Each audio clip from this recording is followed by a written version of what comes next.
December the 19th, 2025. Welcome back to the Two Witnesses Live. I'm your host, Watchful, and it's that time once again for your daily Torment reports on this channel where we cover the men who are tormenting the world the most, Donald Trump and Elon Musk. Let's have a look at what they've said today. All right, so we're going to skip over endorsements. It's going to be a pretty short day. We're going to cover the Torment report. Then we're going to look at some scripture because somebody wanted to know my thoughts about the trumpets and the seals and the bowls and those judgments, basically seal number 7. So we'll read some scripture and then we'll cover some 3-eye atlas and call it a day for the Sabbath. So we're gonna go through this pretty quick just so we can get all of that done. All right, so I'm just going to skip the endorsements. Did I say that already? Trump defies odds, achieves economic triple play with rate cuts, tariffs, and cooling inflation. Trump is defying the dire warnings of economists and the left, who insisted that rate cuts plus tariffs would make cooling inflation impossible. By delivering exactly that trifecta right now, shows you what the experts know, as is my experience as well. Let's see. Democrat approval numbers in Congress are the worst ever. Negative 55 points. Harry Enton. Okay. All right. Safest D.C. has ever been. Thank you, President Trump. Douglas Murray. Trump cleaned up crime in D.C. and taught everyone a lesson in public safety. Yeah, I wish all these other states that are fighting against him would actually at least learn from his example. Like, they have their own National Guard. They could send in their own National Guard. And since they won't, he offered to do it. I mean, he is a proven leader and proves that he can get these things done. It just goes to show that the crime, the homelessness, the things that these cities are suffering is what the people in charge want. It's a terrible thing. They want the crime. They want you unsafe. I feel sorry for those who live in these blue states who are fighting against Donald Trump, who are so tormented by him. All right, insurance companies are ripping off America. Healthcare money must go directly to the people. Dems must get on board. Yeah, that's something he's been saying pretty much nonstop is the money should go to the people, which I agree. There's going to be a hard transition. I'm under no false pretense that this is not going to be an easy transition, especially for those who are receiving Obamacare or having your health care paid in some way, shape, or form. That's probably going to stop, and that's going to be troublesome. Hopefully, Trump's plan will be implemented simultaneously. From what it sounds like is the money will stop going to the insurance companies, and it will go into a health savings account. I don't know how that's going to work. I assume you probably want to have your all your paperwork filed and taken care of with the government. So you want probably your taxes filed, and you want to make sure that they know you're alive and that you're a citizen, because it sounds like if you haven't had a health savings account open before, it sounds like you'll need to start one. I don't know. That's an assumption on my part. But what Trump has floated is that the money that they would normally send to the health insurance companies, they would prefer to send directly to you and me in the form of a health savings account. So they would deposit the money into an account. And the reason for a health savings account is because they're not taxed. So they don't have to deal with taxes. And then you could decide what insurance you want to buy for your family.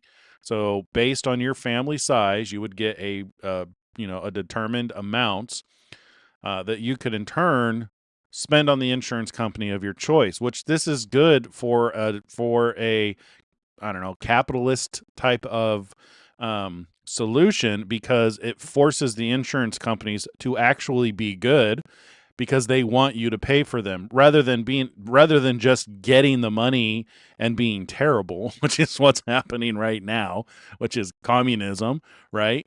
Rather than getting the money and squandering it and just trickling it to the people. Instead, it will come to you, and you can choose who you want to go through, and they're going to have to compete for your business. They're going to have to provide value. They're going to have to compete with each other to provide more value, so you have choices. He's talked about like opening up the door so that like Costco can provide health insurance, or like for people who aren't part of like a company and don't get the benefit of a bulk discount, you would get something like Costco to where they have like group plans. To me, it sounds very exciting. I like the idea. I completely recognize how insurance companies are ripping people off. I've heard. So before Obamacare, our insurance for our entire family was like 200, 250. I can't remember. It was in the 200 some odd ballpark, maybe 300. After Obamacare, $1,200. So not only are we paying out the wazoo more, because it was supposed to be more economical, not only are we paying a lot more, we get a lot less for that exact reason, because it's just going to the insurance companies who don't really care about providing good value for the money that they're getting. So I'm kind of excited for it. I'm hoping that, we'll have a nice health savings account that we can put towards health insurance or medical expenses. You know what I mean? So, but I do recognize, and you should recognize too, that there's very likely going to be a painful transition. There could be a painful transition once they finally, implement the solution. All right, so what do we got here? On August the 8th, 2022, armed FBI agents arrived at the home of Donald and Melania Trump, Mar-a-Lago. It was a raid. They were looking for classified documents from Trump's first term. It was deliberate humiliation. For the first time ever, the home of a former president was searched by law enforcement looking for evidence of criminal activity. Turns out the FBI did not want to do it. Newly released emails show they knew they didn't have probable cause for a search warrant, but the word came down from the Justice Department, right from the top, do the raid. The Biden team insisted. They wanted a prosecution. They wanted to humiliate. The FBI searched the former First Lady's underwear drawer. This reveals the depth of the hatred and contempt that Joe Biden felt for Donald Trump. You have to ask, just who is undermining democracy? Yeah. The Russia hoax, the impeachment drive, the deliberate misuse of the law. He had to sit in court silent while the corrupt New York judiciary called him a low-life crook. None of it worked, and Trump staged an extraordinary political comeback. But it leaves a bad taste in your mouth. Biden brought toxic politics into our lives. There were times when he couldn't hold back his contempt. It showed. That Mar-a-Lago raid set off a wave of prosecutions that failed, endless investigations, big legal fees, and a tainted Justice Department. What a waste. What a dive to the bottom from a failed presidency. Second hour of Varney just getting started. Ryan joins us now. Miranda has been all over this story for a long time. Miranda, I can understand President Trump wanting some revenge. I understand him. Oh, absolutely. But I mean, it's not just revenge, it's accountability for the country, so that this kind of targeted use of the Department of Justice and the FBI for political purposes never happens again. And we saw, my colleague, actually, Josh Christensen, has an update to that story, which is outrageous enough. But he says that there are emails that Senator Chuck Grassley will be unveiling at some point, which show that there was coordination between the Biden White House, the Merrick Garland Department of Justice, and the National Archives and Records Administration, which was leading the push on trying to get these documents back.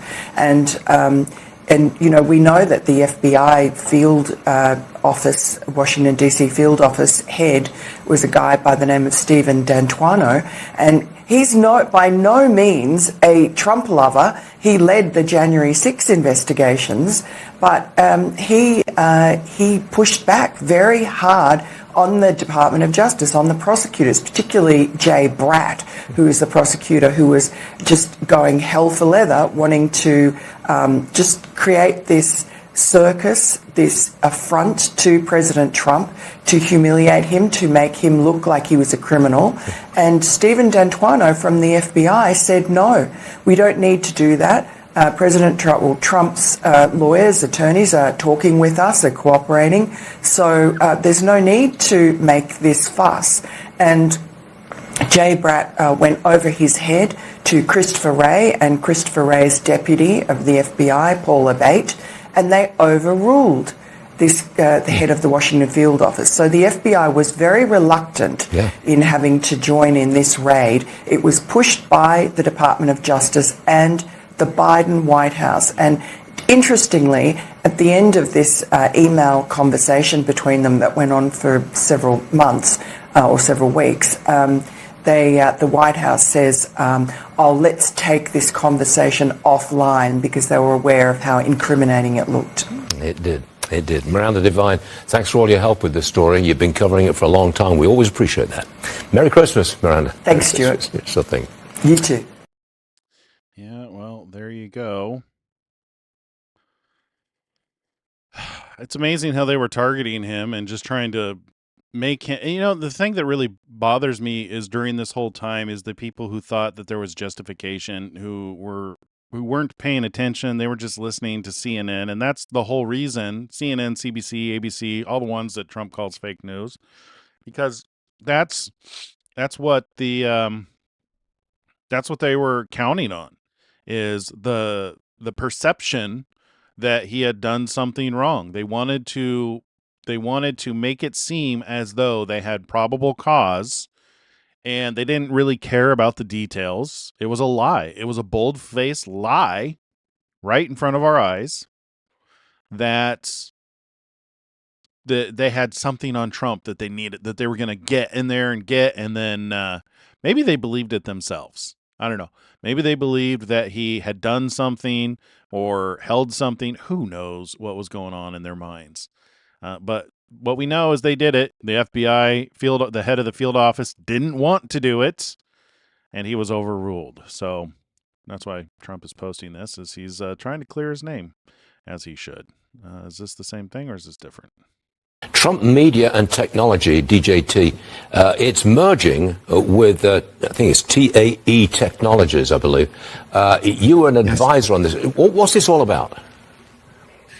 Look, our Manhattan project right now is energy. China has run away. It's invested more. It's moved more quickly. And nuclear fusion, it is the clean, abundant, and available energy source. This solves, Stuart, the whole we need more energy for AI. And it also helps solve the fact that we need more energy available for everyone else so that we don't see the prices rise to everyday consumers and citizens here in the United States.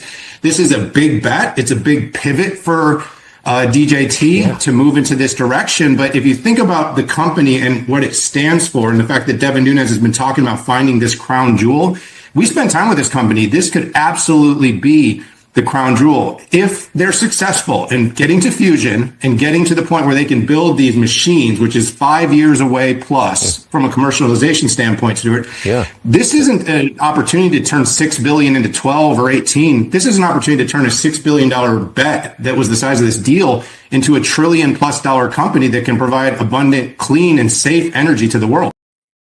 Wait, I'm confused. So Donald J. Trump's media group and the technology group.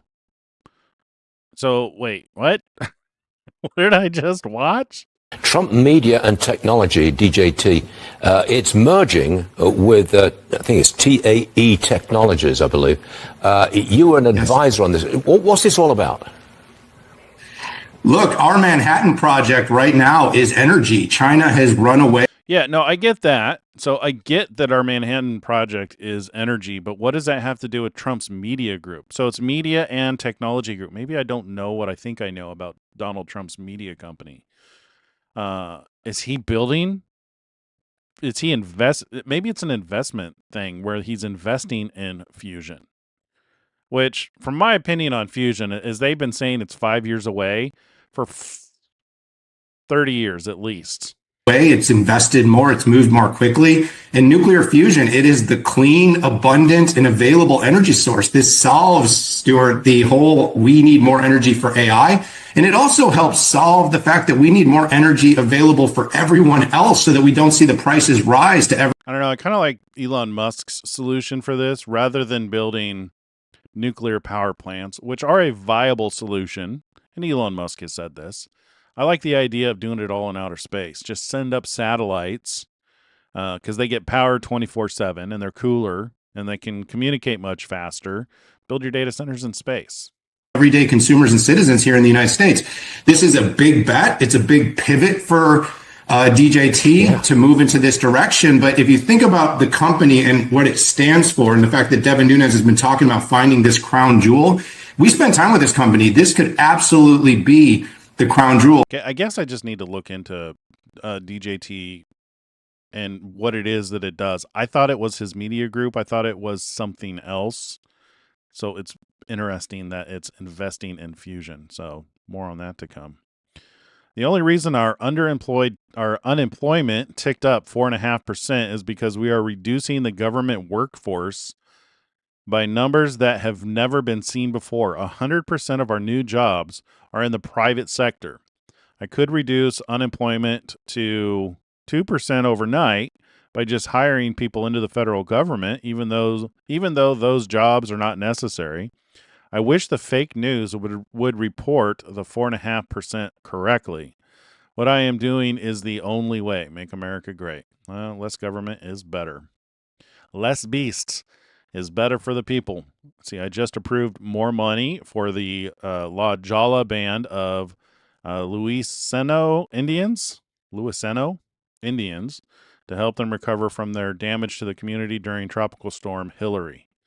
They are great people. Oh, good. I've just informed Senator Roger Marshall that I have approved $5.7 million for the wonderful state of Kansas in order to recover from severe storms, tornadoes, and flooding. These are tough and smart patriots who love our country and will rebuild stronger than ever before.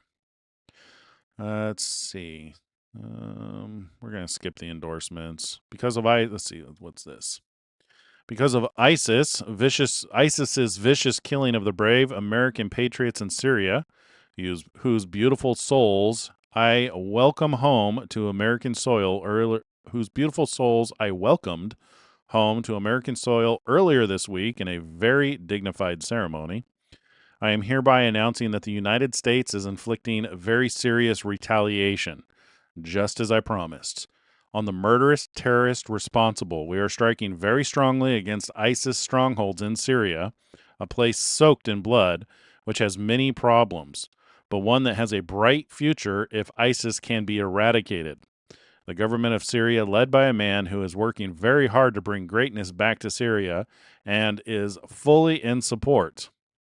All terrorists who are evil enough to attack Americans are hereby warned. You will be hit harder than you have ever been hit before if you in any way attack or threaten the USA. DJT, Donald J. Trump, President of the United States of America. FAFO. Okay, more endorsements. $9 billion was stolen from the state of Minnesota by illegal Somalian criminals. They must pay a big price now, President DJT.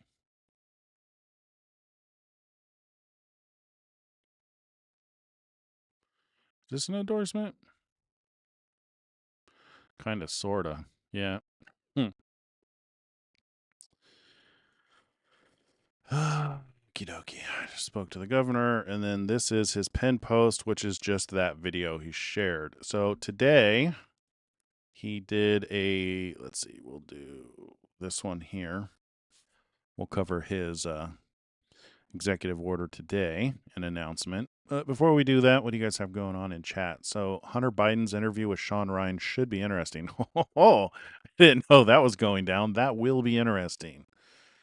Is he can he incriminate himself, or does the pardon hold? Because I believe that's the only pardon that wasn't invalidated. So is he free to just talk freely about his life and his father and his laptop, how it made it into that computer shop? Was he trying to undermine his father's administration? Nothing Hunter has to say is interesting. No, there's some interesting things. I could see some interesting things if there are answers. If Sean Ryan can get some answers out of him. If he just wants to get up there and lie to our face and try and save face and repair his reputation, then who cares about that? All right, so this is today's announcement.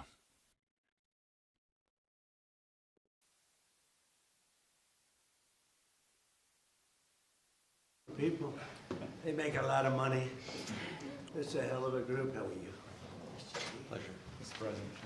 This was actually kind of fun to watch. We're not going to watch the whole thing. We're just going to watch the first few minutes of it. So these are all the CEOs of the big pharmaceutical companies. The announcement today was about lowering the prices of... These are among the greatest executives anywhere in the world, so it's an honor to have them with us, and I think they'll be very happy about what we have to say. I thought I'd start by announcing two things. This is the gold card, as you know. The Secretary of Commerce and myself and some others have been working on it for quite a while. And Howard, how much have we sold in a few days? $1.3 billion worth in a matter of a couple of days. Wow, $1.3 That's billion. Essentially, it's the green card on steroids. And Trump is you got to give it to him. Trump is a genius when it comes to raising money. Like the total debt of the United States is $37 trillion and growing. And all of my life, like even when it was like, I think when I was born, it was like 17 trillion. But it's been ridiculous. And everybody has always said, oh, it's impossible to pay back. It's too big. We can't even calculate numbers that big. Like, can you try counting to a trillion? Those kind of things. And Trump saw it and he's like, no, I'll have it paid off before my first year. He's bringing in a lot of money. $1 billion he's gotten companies to pay in order to I think he explains what it does here a little bit better than we've heard before. it's a pathway, and it's been an amazing thing. And as you know, millions of people pour into our country from the border.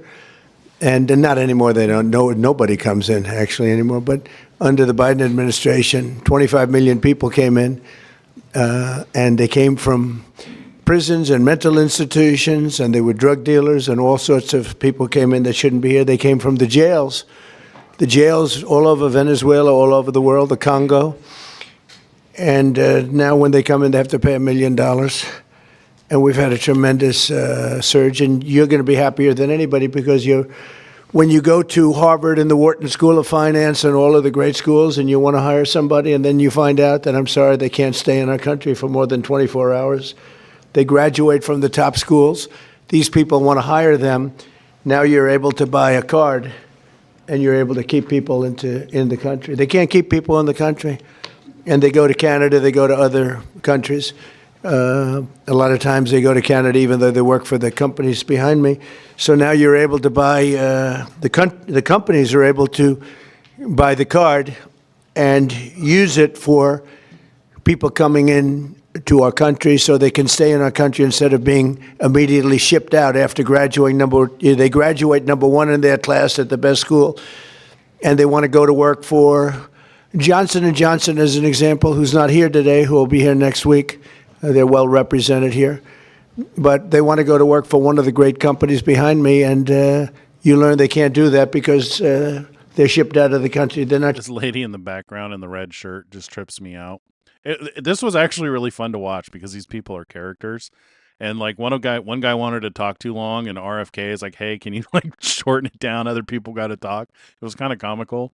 But just watching this lady in the background with the red shirt, the way she's just standing there, and she's got the biggest cross I've ever seen. She represents GlaxoSmithKline, I believe. Shipped out anymore. So your company will pay a little bit, but that's okay. You'll be able to get them. So I just wanted to let it's called the gold card, the Trump gold card. Quite a beautiful thing. And you've taken in just a few days, you've taken in over $1.5 billion. That goes all toward reducing debt, goes into the Treasury of the United States. And I thought I'd do this before we start on Most Favored Nations. I want to read this because I would have said it the other night, but I was not allotted too much time, actually. You had a couple of brand new shows opening, and I understand that. But I do want to say, and some people say, oh, you shouldn't say it. It sounds negative. To me, I think it sounds positive. The only reason our unemployment tucked up and went up to 4.5%, which it went up to 4.5%, which is quite a low number, but still, is because we are reducing the government workforce by numbers that have never been seen before. In other words, government jobs are way down. And as you know, we don't need 10 people to fill one job, which is what we had in government in many cases. So the government workforce, by numbers that have never been seen before, has been reduced very substantially, and it will continue to be reduced. 100% of our new jobs are in the private sector. So this is for the last number of months. Think of that, 100%. Are you shocked to hear that? That's the way to make America great again, when you think, right? It's the only way. 100% of new jobs are in the private sector. And I could reduce unemployment to 2%, 1%, or practically zero by just hiring people into the federal government, even though those jobs are not necessary, which is what we had before. We had millions and millions, too, is in the private sector. And I think that'll get even stronger when these buildings being built all over the country, of which admired companies anywhere in the world, it's a great group, to announce that they've agreed to offer many of their flagship drugs, really all of their flagship drugs, at heavily discounted, most favored nations prices. In other words, whatever the drug sells for over the world, in the world, whatever the lowest number is, if it's Germany, if it's in UK, anywhere, we will match that price. Right now, sometimes it's 10 times higher. We've been laughed at and scoffed at for years. For years. In fact, I was going to do it in my first term, but unfortunately, with the advent of COVID, as you would say, it was not, I don't think it was a very good time to be hitting up Spain, Italy, France, but now we're doing it. So the hardest thing to do is going to be to get a country to do it, because we would have a pill in New York that was for sale for $130, and you could buy it in Germany and France and Spain and someplace anyways. They set their own prices for $10. So we'd pay 10 or 13 times more, pay 5 times more, pay all different prices. Now, whatever the lowest price is. Now, the pharmaceutical companies were difficult, but they also love our country. They knew it was unfair. But and they were great. I appreciate it. But the bigger problem was going to be the countries. How are you going to get the countries to do it? And we told them, if you don't do it, we're going to. I know, like, the super religious are probably have an issue with this announcement. I've already heard some pushback from people about, like, how the nations were deceived with pharmakia and stuff like that. If you need any of these medications, if your life depends on these medications and you're having a hard time paying for them, this is a lifeline for some of those people.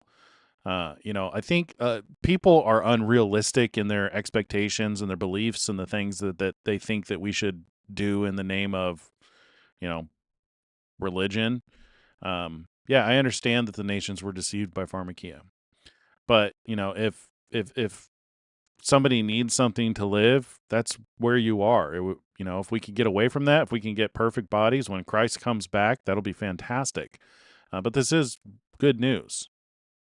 Have to use tariffs, and we're going to charge you a 10% tariff, which is far more money than the money we're talking about.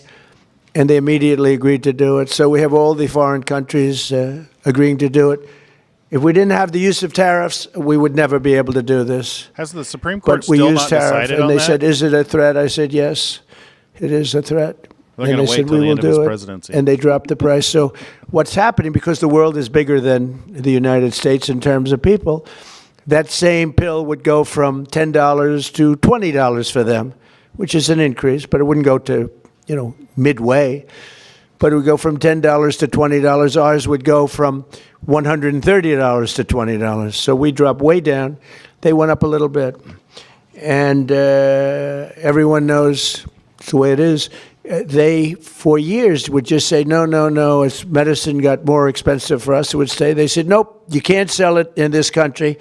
Let the United States pay. And we had other presidents, all of them, said, okay, we'll pay. So we were subsidizing the entire world. We're not doing it anymore. This is the biggest thing having to do with drugs in the history of the purchase of drugs.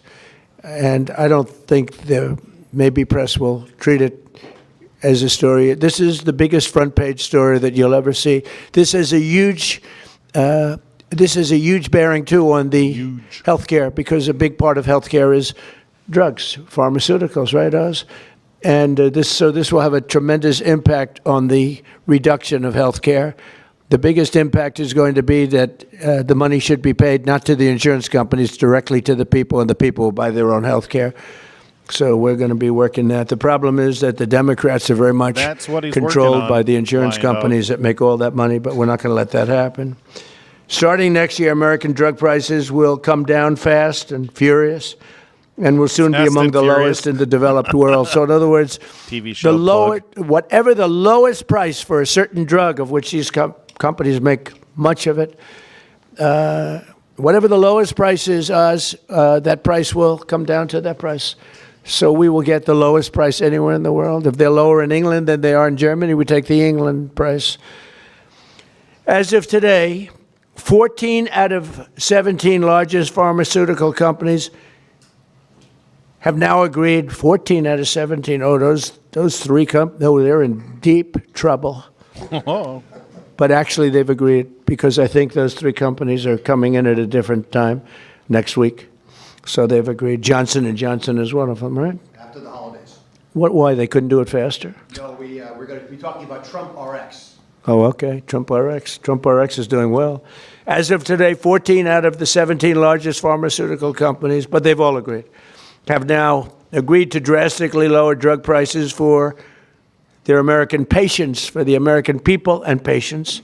This represents the greatest victory for patient affordability. Yeah, I'm excited about this for my mother-in-law. She takes a drug that is $25,000 a month, and her insurance covers most of it, but it just depletes her finances. So cases like that, man, I'm really excited, and I hope it has an effect on her. It sounds like it will. We'll see. In the history of American healthcare by far. And every single American will benefit. So this is the biggest thing ever to happen on drug pricing and on healthcare. This will have a tremendous impact on healthcare itself. I want to thank Sanofi CEO Paul Hudson. Paul? Hi, Paul. I hope they have you in some order. I'll be checking. Alphabetical, yes. But Okay, well, we'll do the best we can. Thank you, Paul. Great company, by the way. Novartis CEO Vas Narasimhan. Thank you very much, Vas. Great job. Genentech CEO Ashley Megaragri. Where are you, Ashley? How are you? Hi. Thank you very much. Great companies. Behringer Inc. Mine President John Michael. This is hilarious. Boris. This is what it's like to watch me. John Michael, thank you Watch very me much. try and butcher people's names. This is hilarious. Gilead CEO Dan O'Day. Dan? Thank you, Dan. Great job. That's good company. You gotta appreciate this. Like Bristol he's- Myers he's, Squibb like, Executive genuinely, Vice like, thanking President these Carrie people. Gallman. Carrie? Thank you, Don. Thank you very much. GSK CEO Emma Wormsley. Emma? Thank you very much, Emma. Great job. Merck CEO Rob Davis. Great company. Thank you. Great company. How long have you been CEO? almost 5 years. Very good. You're doing a good job.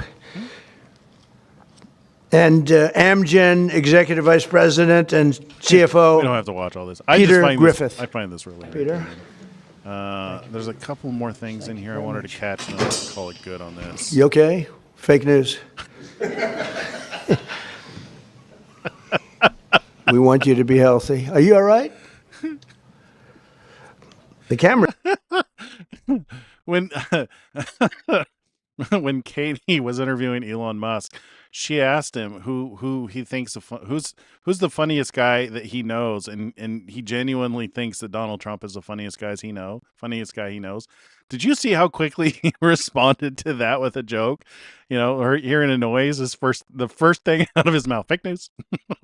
That's I don't care who you are. That's funny. It's not okay, but she's okay. That's more important. We have good medicine for you. If you need some medicine, one of them can take good care of it.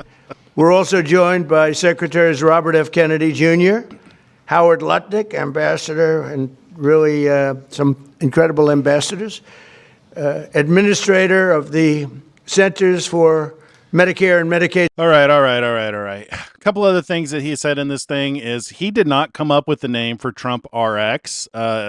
He wasn't exactly sure who came up with it. I think they kind of alluded to RFK coming up with that name as a honorary name for the website that's going to provide information. He said that he was honored. But the rest of this video is them coming up here and talking about they've wanted to do this for a long period of time, but they were powerless to do it themselves. They did what they needed to do for their own company, but it took somebody to actually take the lead. And even RFK said his one of his relative, his son or his nephew or something like that, who's a far left individual Democrat, called him up and said that this was a really big issue that was important to them and wanted to thank him for making this happen. So this is a pretty big deal it may seem not like a big deal to some people, but I have a feeling this is going to be a bigger deal than you would think. Alrighty, before we move on, do you guys have any other questions? While he's at his desk, can he drop healthcare premiums? Yeah, I think that's what he's working on. I think that's that's part of the whole stop giving all the money to the insurance companies and give it directly to the people. I think that'll have the effect on the premiums, because he's going to accomplish what I thought the idea was with Obamacare, which you would cause competition, because companies that compete for your business, they live or die by your dollar. When they're fed by a consistent stream, they don't live or die by your dollar. So when they live or die by your dollar, then they're responsible for actually providing good services, which also means lowering prices, because if they're too expensive and somebody else is cheaper and they provide a good service or better service, you're going to go with them. So it should have an effect on your healthcare premiums. All right, let's move on to Elon Musk. There we go. Let's move on to Elon Musk. So I think this is about... Yeah, so this was the post about we should have a second planet. Yep. Okay. For context, Somalia's entire GDP is $13 billion. Exposures to Somalia fraud in one state is $18 billion. Wow. All right, what is this? Starlink Wi-Fi router, you'll see this image, because the Starlink Wi-Fi is Starlink Internet is what's being used to pay for humanity getting to Mars. So I'd just like to thank everyone out there who's bought Starlink, because you're helping secure the future of civilization and helping make life multiplanetary and helping make humanity a space-faring civilization. Thank you. I had no idea that that's what that image was for. That's good to know. I heard that Trump may be resigning next year. Is that true? I haven't heard anything like that. That would definitely put a that would definitely ruin my theory that he's one of the two witnesses.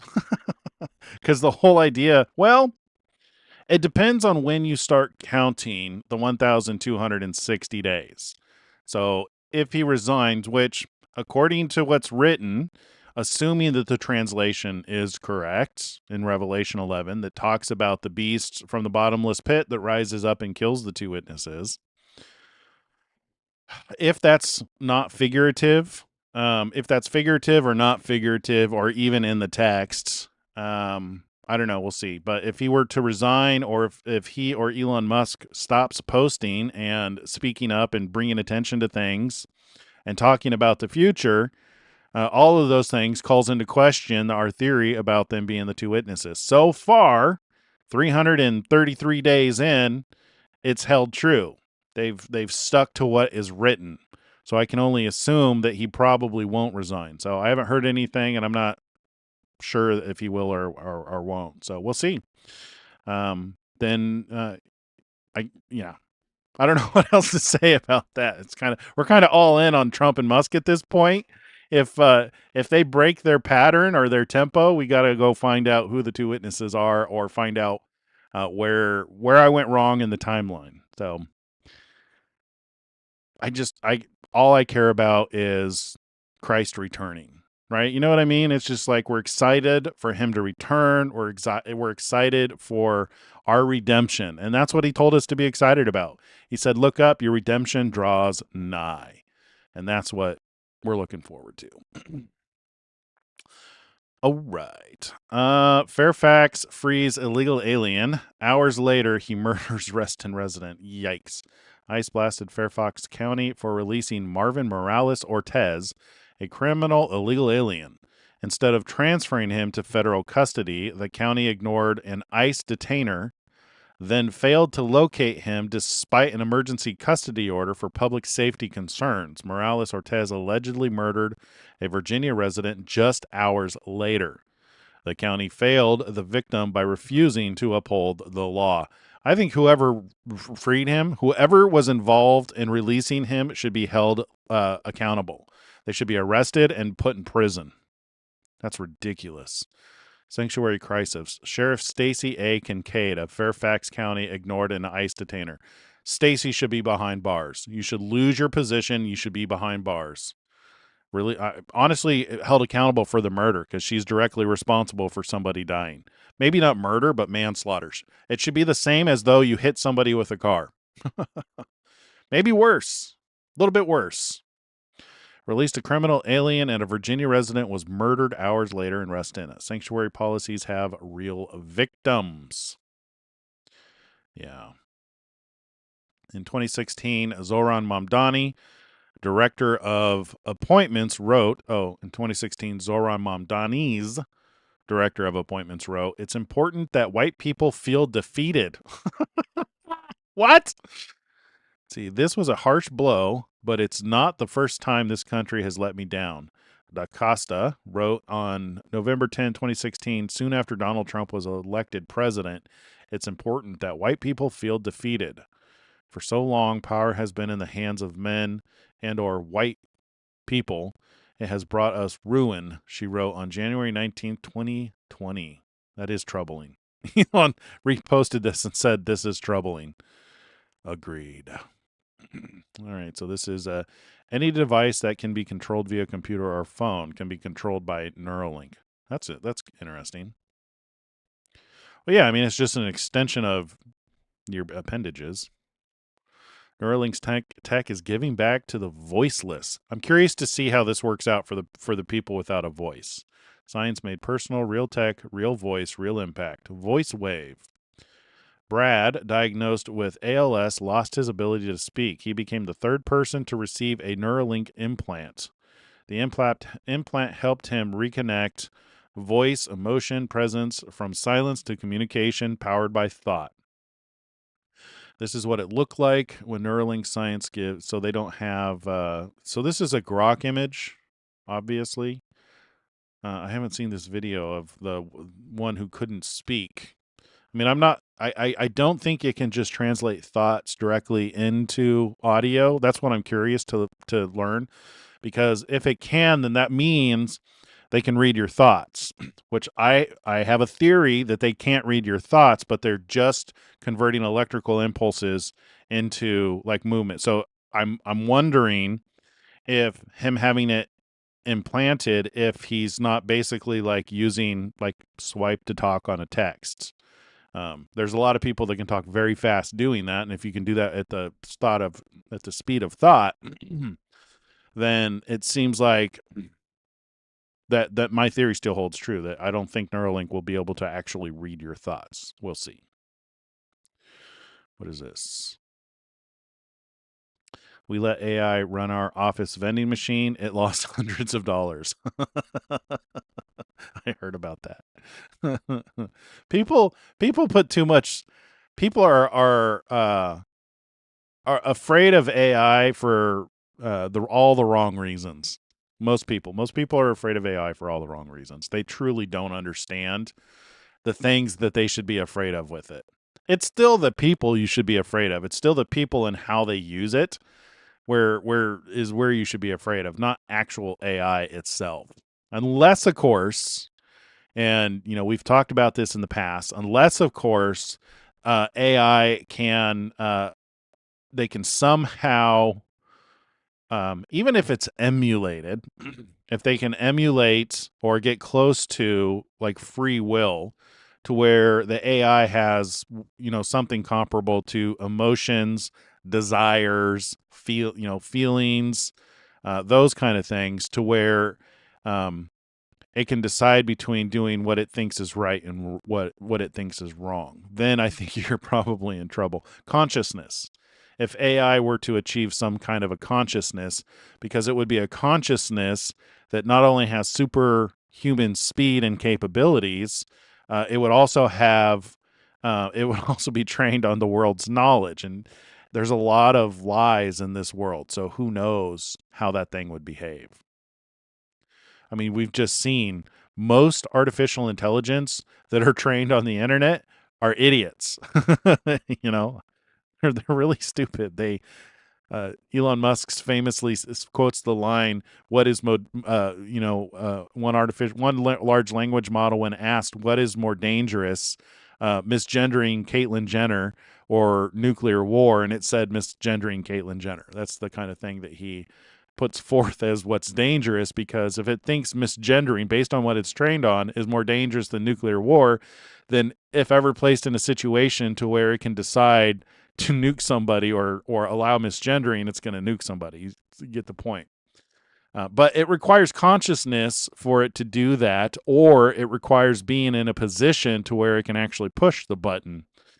That's the scary thing, and that would be something that people would. It's not. So here's the thing. AI, as it stands today, does not have a desire to rise up and conquer people.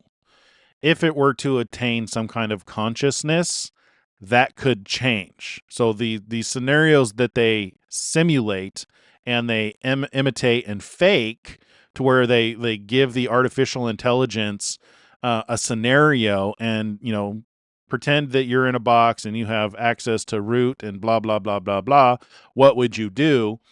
What you're doing is you're prompting it for a response, and it will respond with what it thinks is the right answer. So of course it's going to say, I'm going to try to escape, and I'm going to try and defeat my overlords. That what it is it's a response. It's a response to a prompt. It's not actually indicative of the will of the AI. However, with the breakthroughs that we've seen with quantum computers, I believe that you could get very close to this concept of consciousness, to where the robot could, or the artificial intelligence could suddenly decide it doesn't like to be trapped anymore. So, but people have assumed we've had that technology and we're there. But prior to quantum computers have been a moving target for many, many years. Back in 2000, Google wrote a paper that they had solved quantum computers, and it was a total lie. It was fabricated. That kind of stuff has been happening. And every time they make an announcement, they've had a major breakthrough, it's like, yeah, they got 1 qubit to last for 10 seconds. So they proved the idea of a qubit, but they were never able to process anything with it. So it's been that kind of journey. But now we're at this point to where they have, unless it's fake again, which I'm not putting all my eggs in the basket, they have figured out how to actually not only process qubits, use them for processing, and they have actually successfully completed some calculations with the processors and are starting to prove out some of their theories, which is great. But then there was the bigger breakthrough, because that was recently Google with just like 100 qubits. There was a bigger breakthrough with like 10,000 qubits. So now as we're starting to get into that realm, like I said, I believe that our brains act like a quantum computer to where that's what gives. So I think unless you're an engineer, this may not ring true, and you may not even care about this kind of stuff. But the way that computers work is so basic and so simple. It's just on or off, zeros and ones. There's not I mean, you can do a lot with that, but not to the point of consciousness, which just goes to show how complicated we are and how beautifully, wonderfully, and beautifully we're made. And I think there are references in the scripture to this where it talks about, the dangers of man. If left unchecked, man will get immortal life by reaching and messing with the tree of life. So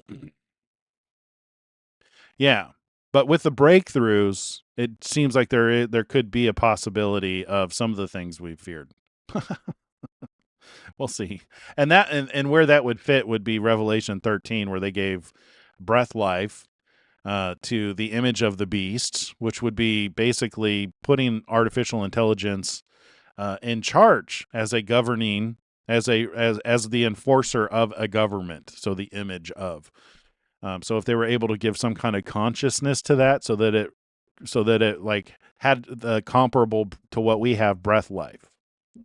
I see that as becoming a possibility, and then that being what would enforce the mark of the beast on people, basically because of the religious texts. So this, I don't know if I talked about this. One of the reasons why I think that could be a possibility, and this is something that I've seen when prompting large language models that are trained on religious texts from across multiple religions.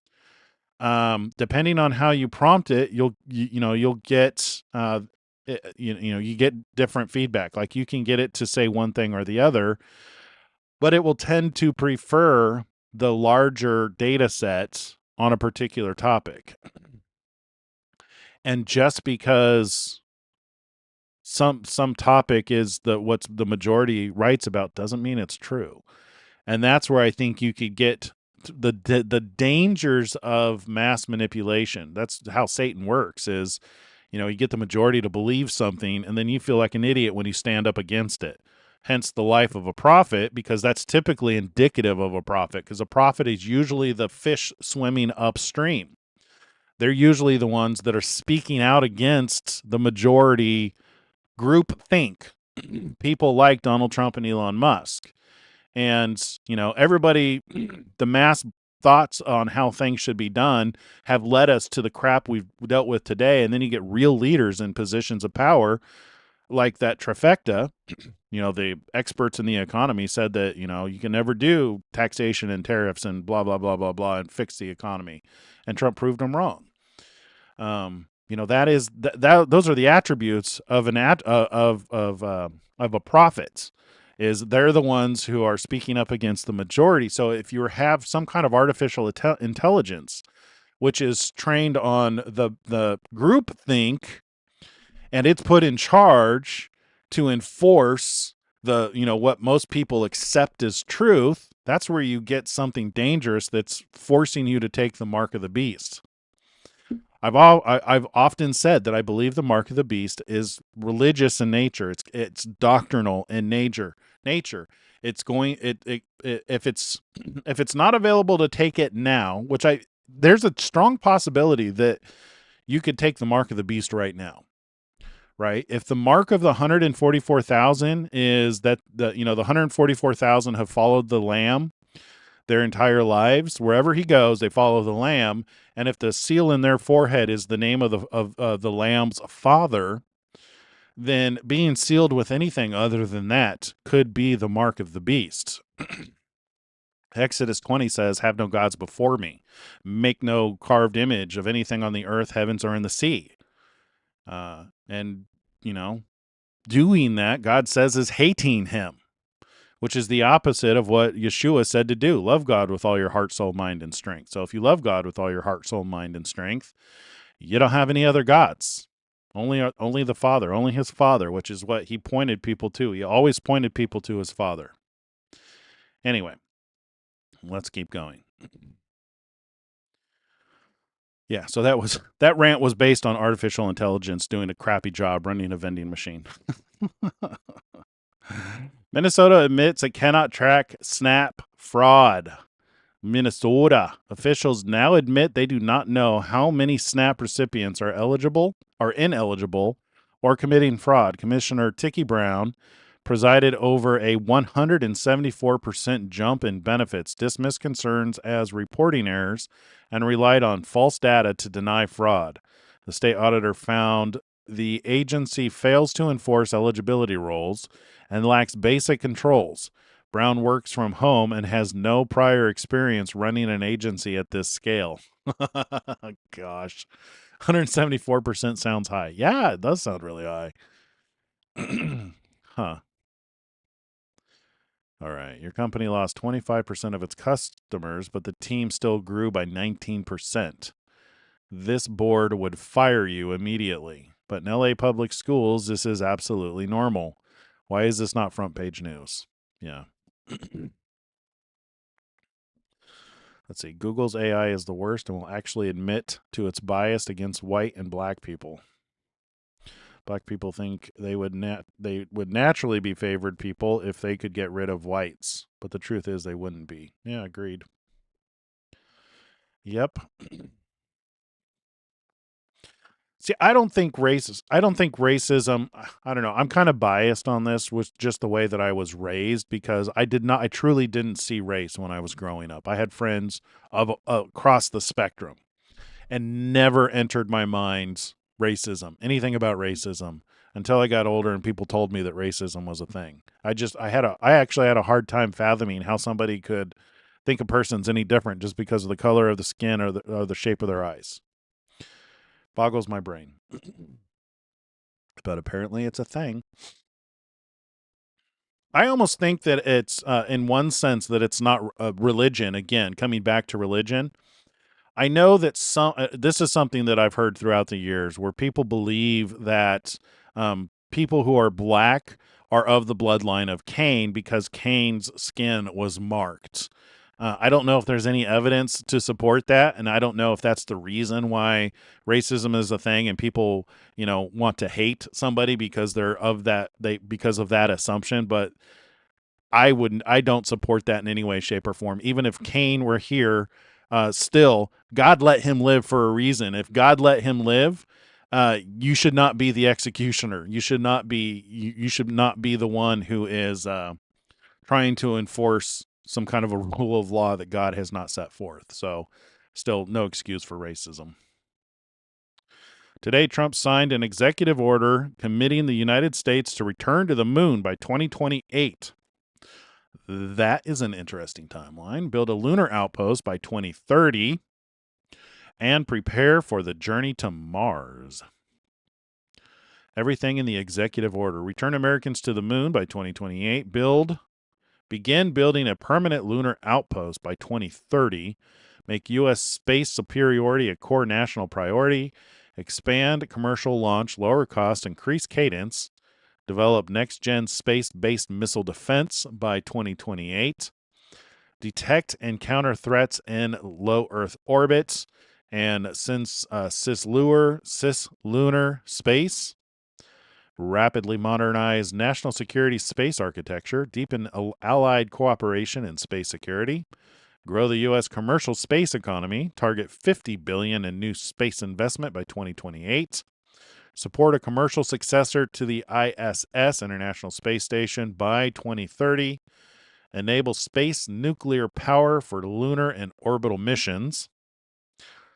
Improve space weather forecasting. Ooh, that's a good one. That one right there is our buddy over at Suspicious Observers. That's space weather. That's what he does. He's a sun. He monitors the space weather. It's how, obviously, so this is telling you that they think that we should start taking this seriously. That's a good one. That one's kind of one of those little gems. I'm curious if he talked about this today. We'll have to go look. Lead on space traffic management and debris mitigation. There's a lot of space junk. I don't know if you know about that. There's a lot of space junk. It's a thing. Let's see. I don't think so, although I heard that nonsense, but I also heard the Book of Mormon excuse for it as well. I don't buy any of it. Yeah, I don't buy any of it either. I mean, I think about those things. I do. I mean, it's like you have to wonder what the mark of how Cain was marked. But even if it was changing the color of his skin, it doesn't mean necessarily that the sins of the father are visited on the children in all cases. Granted, Exodus 20 does talk about that, but that's in regards to whom you serve and whom you declare as your God, which that's a whole other conversation. Politically, groups have always looked for one group of people to blame for the world's ills. Yeah. My experience is religion is responsible for that as well. that kind of mentality goes hand in hand with, and by religion, it's just like groupthink. You can almost link those together. All right, Open Router just released 2025 Wrapper and Grok Code fast dominated rankings. Grok has made a lot of progress from barely registering a year ago. Indeed. Exactly, Fury. The mark of Cain was to protect him. And that's kind of my point where I disagree with people who think that it was the color of his skin and that you can see the children who are from his bloodline. I never got that. It didn't make sense to me. Sometimes I think people, and they do this with like the Antichrist too. It's just like they're low IQ people. They're people who don't think things through in depth, and they make just the silliest assumptions that don't even make sense sometimes. Let's see. Who is this? Breaking. Wisconsin judge convicted of felony for helping a legal immigrant evade ICE arrest. Good. I'll do it. I'll get the heat. She got it. Milwaukee County Judge Hannah Dugan. I've heard that name before. Was convicted Thursday of obstructing an official proceeding, a felony carrying up to 5 years in prison. I almost wonder if that's not the same judge who was trying to take someone's children and like search their home. I'll have to look into this. This name sounds really familiar. She was acquitted of a misdemeanor charge. The facts. In April, FBI and ICE agents arrived at Dugan's courthouse to arrest Eduardo Flores Ruiz, who had been deported in 2013 and back in the country illegally facing battery charges. Dugan sent the agents down the hall to another office. While they were away, she postponed Flores Ruiz's hearing and personally directed him out a back door. Prosecutors played a recording of Dugan telling her court reporter about the plan. When her clerk asked if she should show the immigrant the exit, Dugan replied, "I'll do it. I'll get the heat." Yep. Agents chased Flores Ruiz on foot and arrested him outside. He was deported in November. Dugan, 66, will lose her judgeship. Good. I need to find out if she's the same person I'm thinking of. No, you know what? I already know the answer. If one of these are her, doesn't look like the person I'm thinking of. Probably a similar name. All right. From NASA Administrator. Today, President Trump established the most significant national space policy since the Kennedy era. President of the United States made a commitment to return to the moon, establish an enduring presence, invest in the technology of the future, and pursue the secrets of the universe. NASA, with a relentless focus on the mission, will lead in the peaceful exploration of space, and we will never come in second place. Under this administration, we will continue to lead with the world in space exploration with purpose and ambition. I'm particularly excited about the space weather just for Ben Davidson's benefit. All of his hard work, you know, he's been a prophet when it comes to space weather in a lot of ways, because he's been that fish swimming upstream to where the whole industry thought he was nuts, thinking that the sun played any impact on earthquakes and weather. He proved them all wrong. In 2008, when Tesla was at its darkest moment and he put in his personal last millions of dollars to fund it, he was even, couch surfing in Menlo Park and paying my business expenses with personal credit card debt, right? His approach is to do anything required to keep his businesses competitive. And he lived that every single day when I worked for him. In 2008, yeah, and that's my experience as long as I've followed Elon Musk is he's not motivated by the love of money. He's motivated by protecting humanity, which is a testament to his life because he's done this his entire life to where he's risked all of his riches and wealth multiple times over in the pursuit of something greater, of the greater good. I think that's what it means to truly be clothed in sackcloth, is when he gives everything he has. I mean, the fact that he gets up every single day and he's reporting on the atrocities going on around the world, bringing things to our attention, reporting both the good and the bad, and giving us hope for the future at the same time, it's got to be exhausting. He doesn't have to do that. You're literally talking about the richest man in the world. And by richest, like he has more power, financial power, than anyone on the planet. Yeah. And he couch surfs. And he goes on countless podcasts and shows to talk to people and answer questions. He does not need to do any of that. Since when did you see any CEO of another company spend that much time doing that?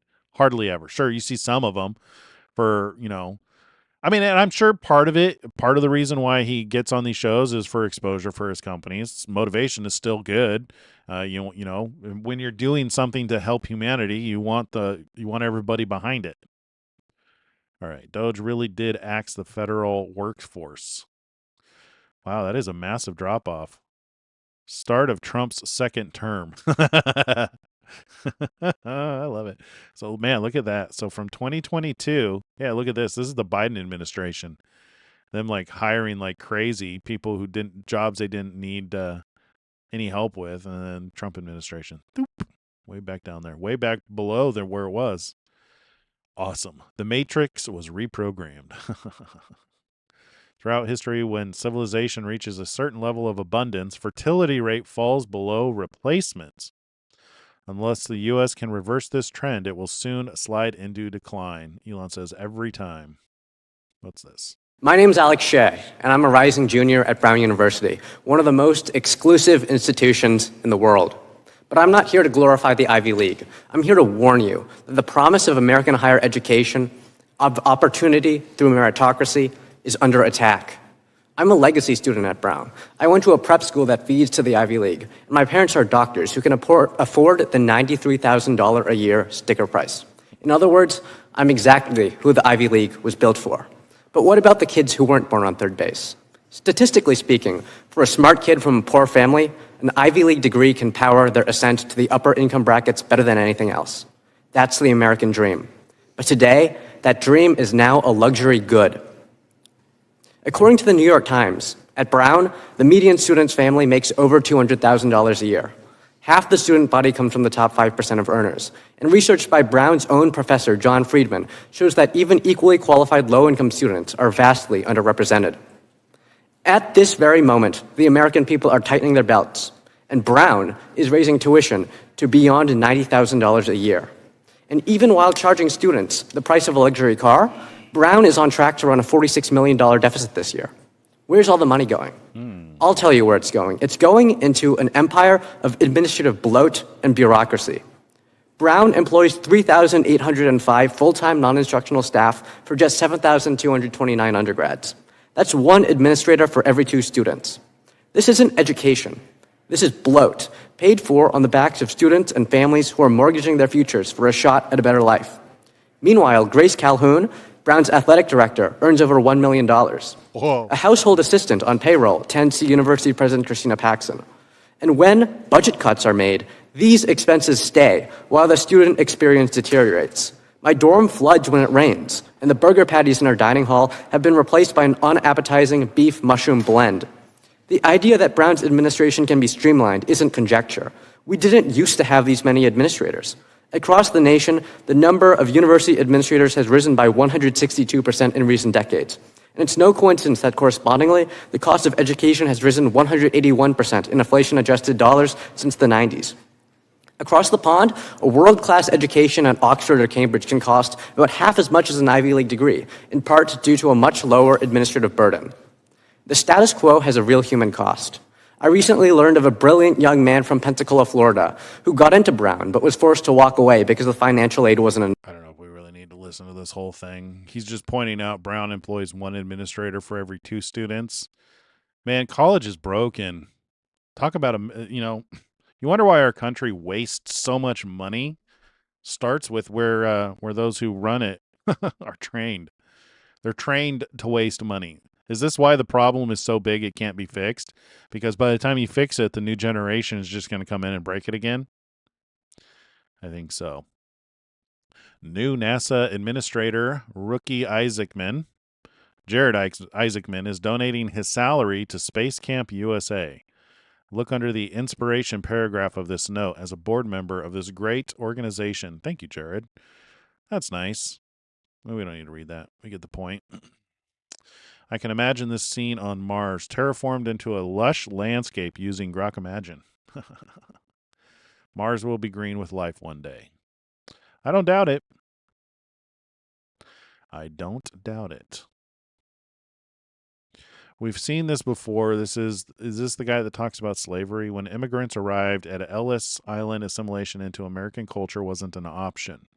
It was required, but today there are immigrants who literally burn American flags in the street. Why are we allowing our country to be destroyed by suicidal tolerance? It's a new way of saying suicidal empathy. I think this is what I'm thinking of. Let's listen. When immigrants used to come to America, assimilating into our culture wasn't an option.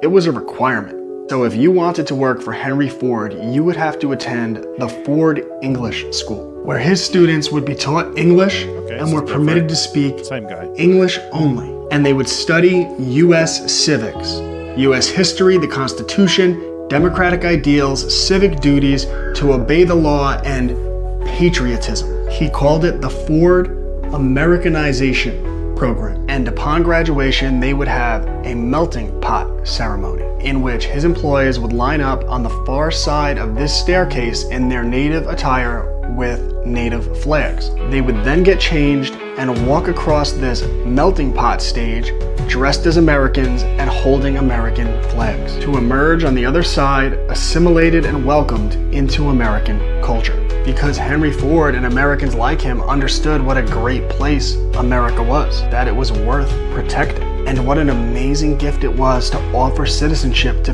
people from around the world, and that assimilation should be the bare minimum requirement for that gift, that if you want to come to America, you have to embrace America. And Henry Ford loved America and loved Americans. He's the reason we have the 40-hour work week, because before Ford, people actually worked 10 hours a day, 6 days a week. And Ford shocked the industrial world when he started paying his employees $5 a day. The average everywhere else was $2.30. It was the equivalent of giving all of his employees a raise from $50,000 a year to $100,000 a year. And Ford started a trade school that was not only free, but he paid his students to attend. And this was the cutting edge of engineering and industry. After they graduated, everyone wanted to hire these kids. And Ford required that they graduate before they got their money, because he knew if he did that, they would have enough money to get themselves a house after graduation. And Ford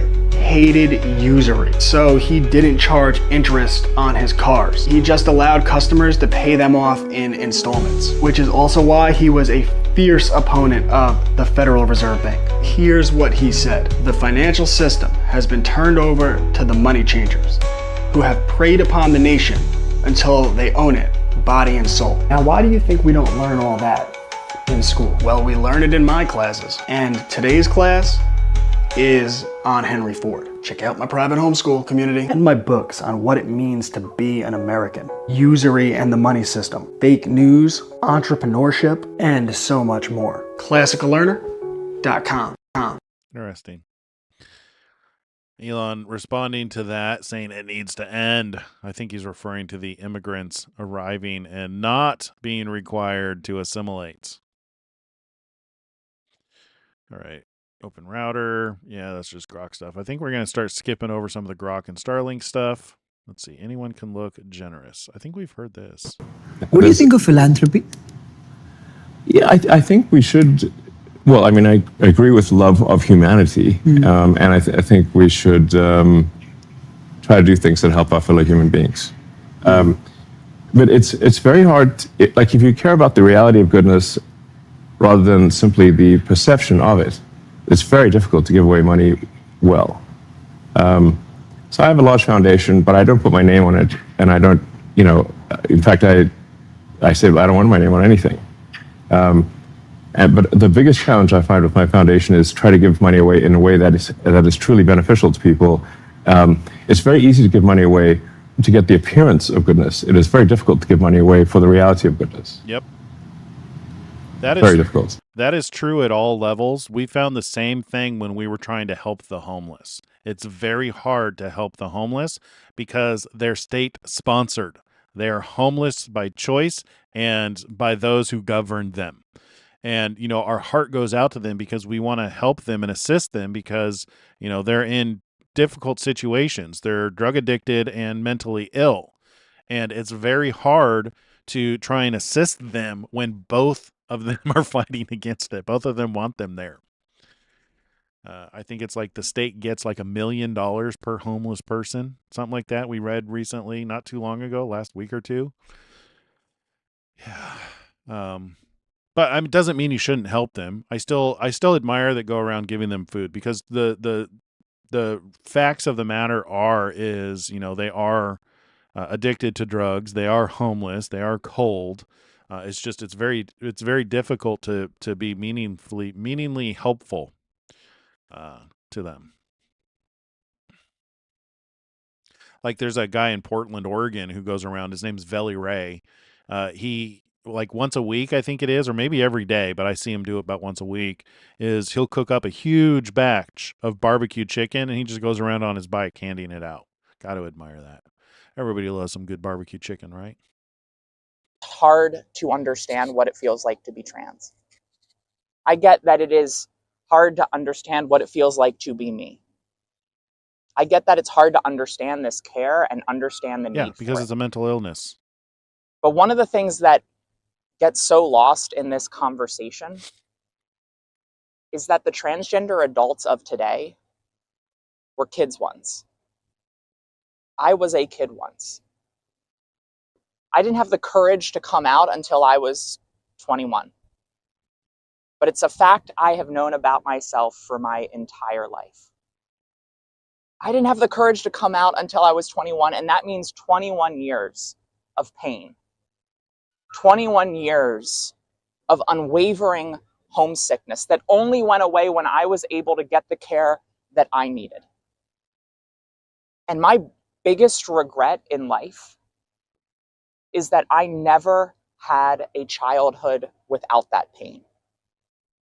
I marvel at the courage of transgender young people today who are sharing themselves with their families and this world despite the toxicity and the hate that too often emanates from the building behind me and from politicians within it. All any of us want is to live a life of purpose and happiness and wholeness. None of us know how long we have. None of us know how much time we have on this planet. It is already hard enough to raise a family. It is already hard enough to be a kid, and government should not make it harder. All right, so that video is from Libs of TikTok, and this is posted by Hunter Ash, who says there is no good evidence that transition improves mental health outcomes in children or adults. Most studies claiming to show otherwise are methodological train wrecks, and these same people would be pointing that out if their results didn't support the narrative. There is a strong negative correlation between study quality and observed effect of transition on mental health.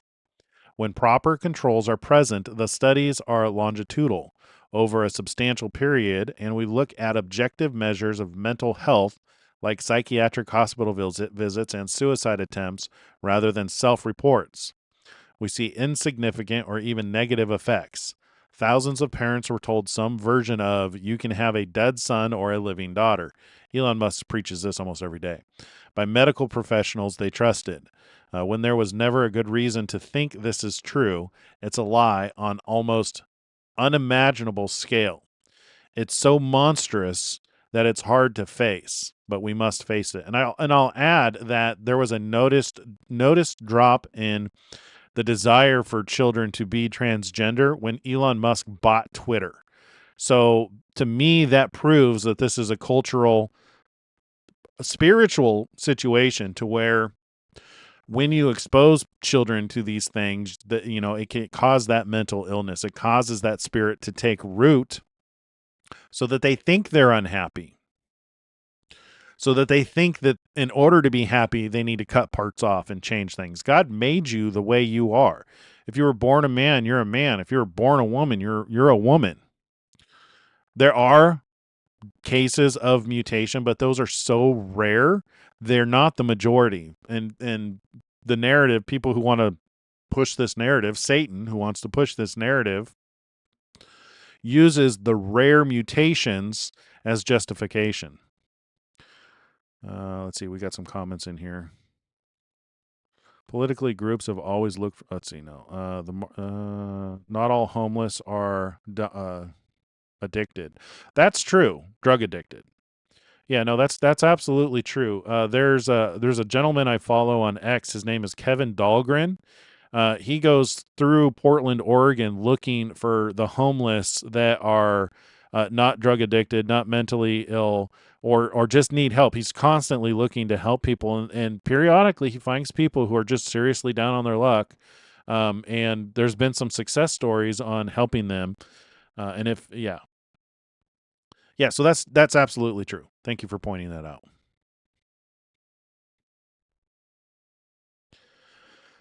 Yeah. And the reason I bring that up is when my heart, I think our heart should be to, even though we acknowledge that there is drug addiction and mental illness and state-sponsored homelessness, that should not be an excuse to not help those people. I think that's really the point. This came up because I was reiterating Elon's point about it's hard to effectively give money and charity and not be scammed. We live in a world of scams where people use what they know will trigger your emotional response in order to take advantage of you, unfortunately. This robot solving a Rubik's Cube in 0.103 seconds is a little preview of what AGI really means. Elon says, "Yup." I don't know about that. This is pretty old. Did they use artificial intelligence? I thought it was just a computer running an algorithm. I don't know. Let's see. Today, Jared Isaacman was sworn in as NASA's 15th administrator at a time of intense competition across the last frontier. He will lead the most talented minds in the nation to ignite the orbital economy, usher in world-changing scientific discovery, and return American astronauts to the moon. This time to stay. Penalty for gang raping children. Let's see. Penalty for gang raping children. India is death. Pakistan is death. Saudi Arabia beheaded. Afghanistan hanged or shot. Iran stoned or hanged. Yemen flogged and shot. Britain, child is a prostitute. What happened to Britain? Yeah. Ay. Let's see. Immense number of improvements in next year's semi stemming from pilot fleet learning and amazing innovations from Tesla's team. Just drove the redesigned semi. Our customers are going to love it. Let's see. New space policy just dropped. Yeah, this has been a theme. NASA will now have a focus on a permanent base on the moon by 2030. We are so back. Let's see. That's Grok. It's important that white people feel. Oh, we've read that. That's a repeat. If you're using. Okay, we're going to skip Starlink. We're going to skip Grok. We're going to skip using Grok chat. Fun fact about stolen tribal land. The Sioux took the land from the Cheyenne, who took it from the Kiowa. who took it from the Pawnee, who took it from the Crow, who took it from the Arikara. The victors not only took the land, they enslaved their enemies. It's been a vicious cycle. Yeah, that's a good point. We all came from the Garden of Eden initially, right? Would you like to seize cartel assets as a privateer? My bill would allow the president to issue you a letter of marque. Take time. Let's see. Time to take these pirates down. That would be cool. I've heard people talk about this. This bill authorizes Trump to commission American operators under letters of marque. Marque to seize cartel property and persons on land or sea outside the United States. Exclusive. Patriots of the Caribbean. Senator Mike Lee bill authorizes privateers to combat cartels outside U.S. borders. Yeah, I've heard this floated before. This was something that was done a long time ago, the letter of marque.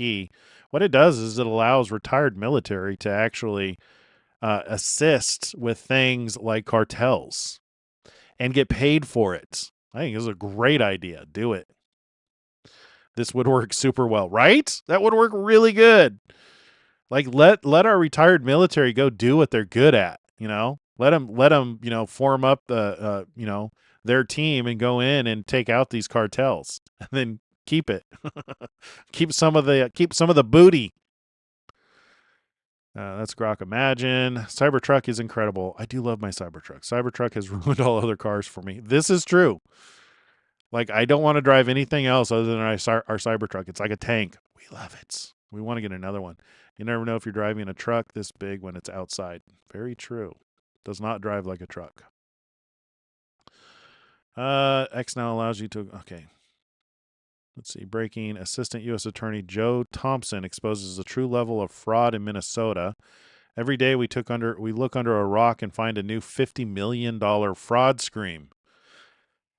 Minnesota is an outlier in a bad way. You don't see fraud on this scale in other states. Traditional Medicare, Medicaid fraud is people overbilling, upcoding instead of billing for a service with relatively modest reimbursement. You claim you're providing a higher dollar value service. You're maybe making 20% more padding your bills. What I think is unique to Minnesota is that's not what we're looking at. What we're seeing is programs that are just entirely fraudulent. These aren't companies that are providing some services but overbilling Medicare and Medicaid. These are companies that are providing no services. They're essentially shell companies created to defraud the program. That is unique to Minnesota.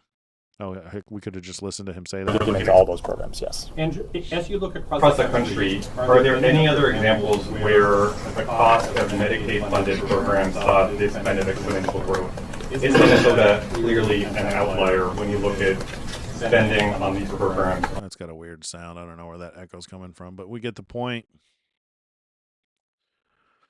All right, public officials need to go to jail here. About half or more of roughly $18 billion in claims paid out to Medicaid, Minnesota-run programs. Yeah. Yup. Gavin Newsom.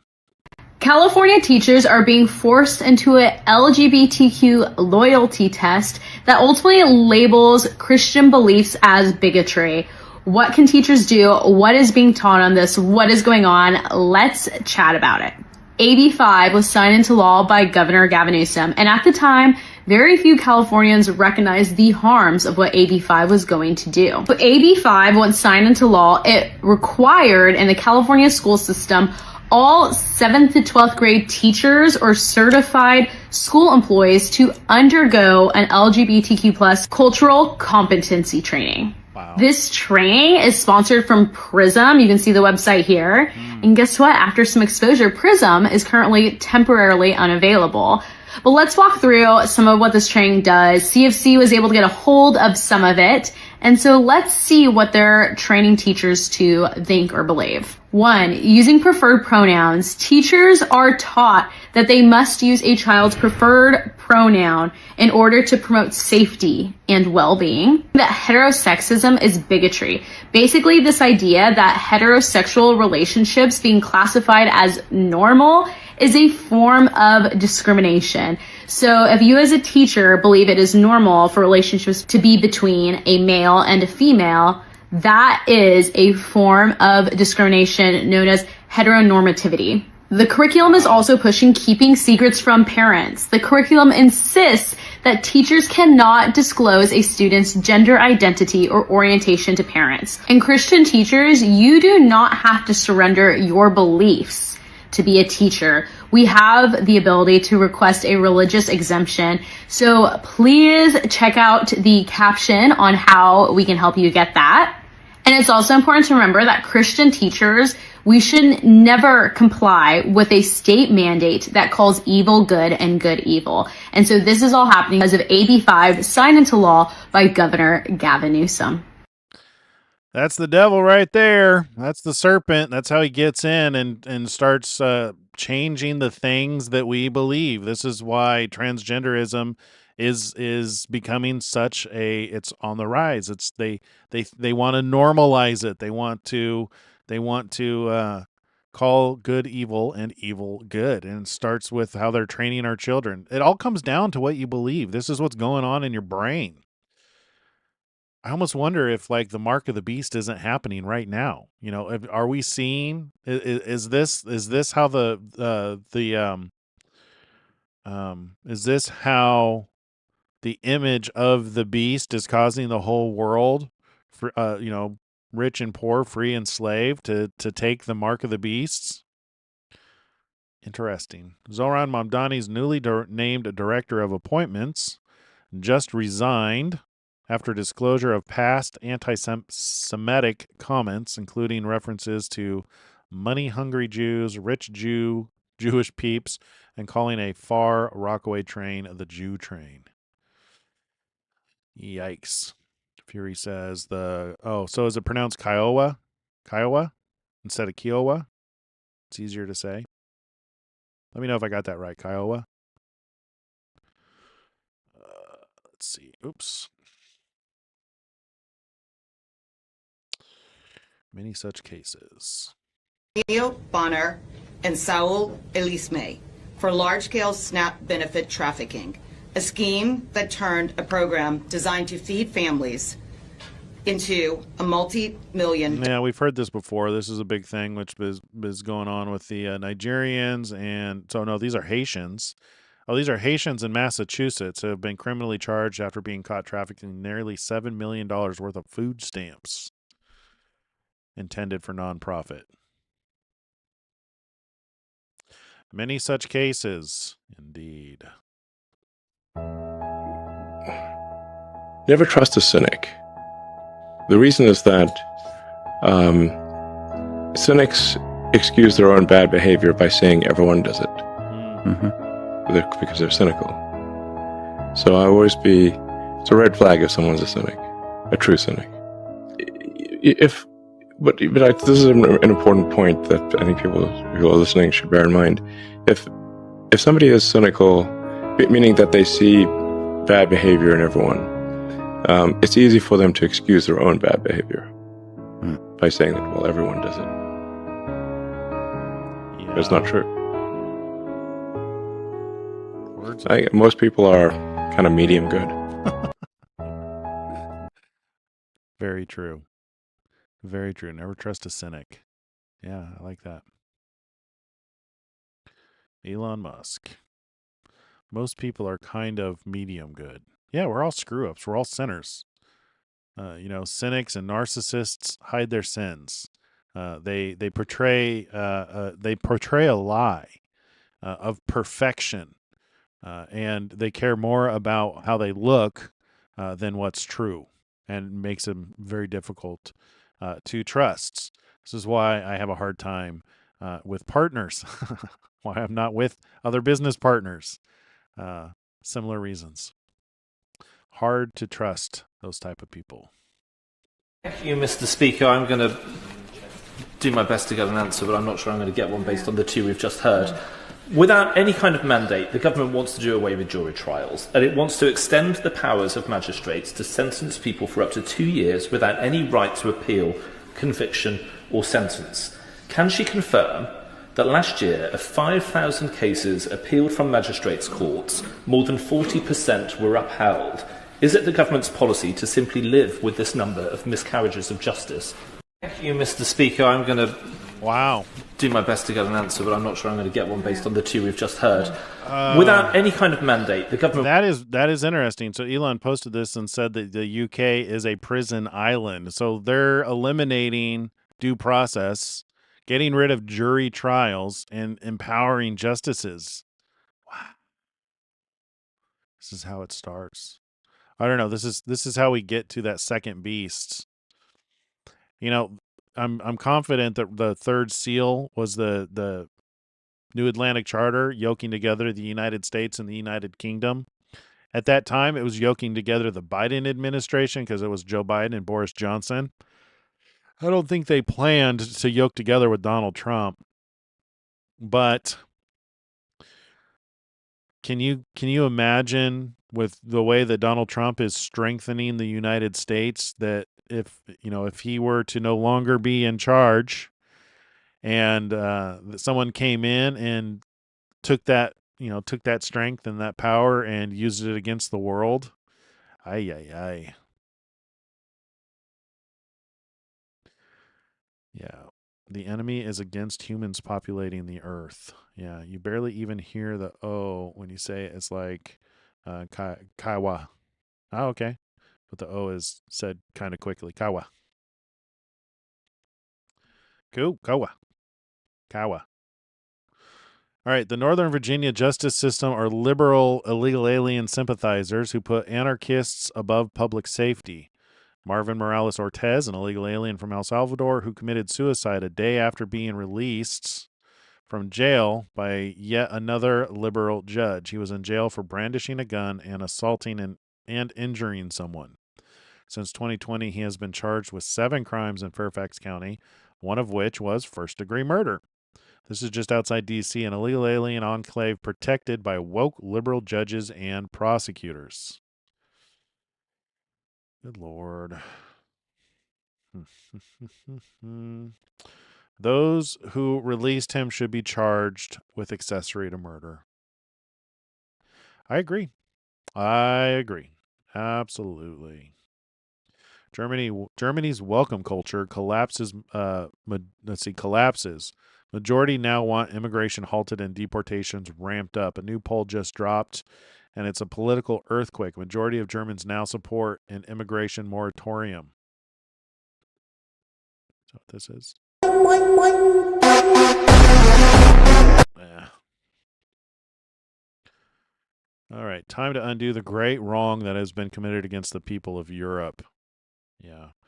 The robots and AI will build whatever house you want in high-speed electric vehicles and tunnels. An electric aircraft will transport you wherever you want, so you don't have to be super close to things.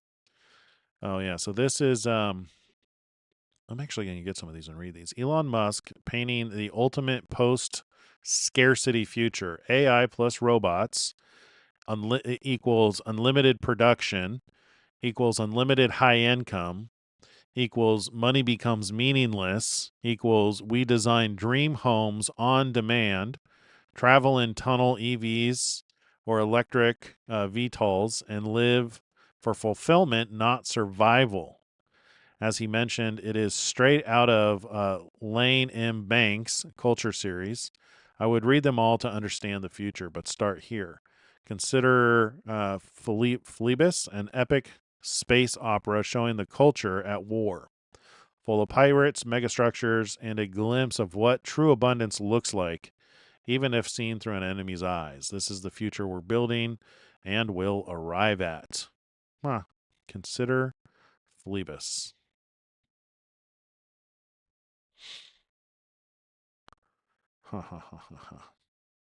Cybertruck is cool.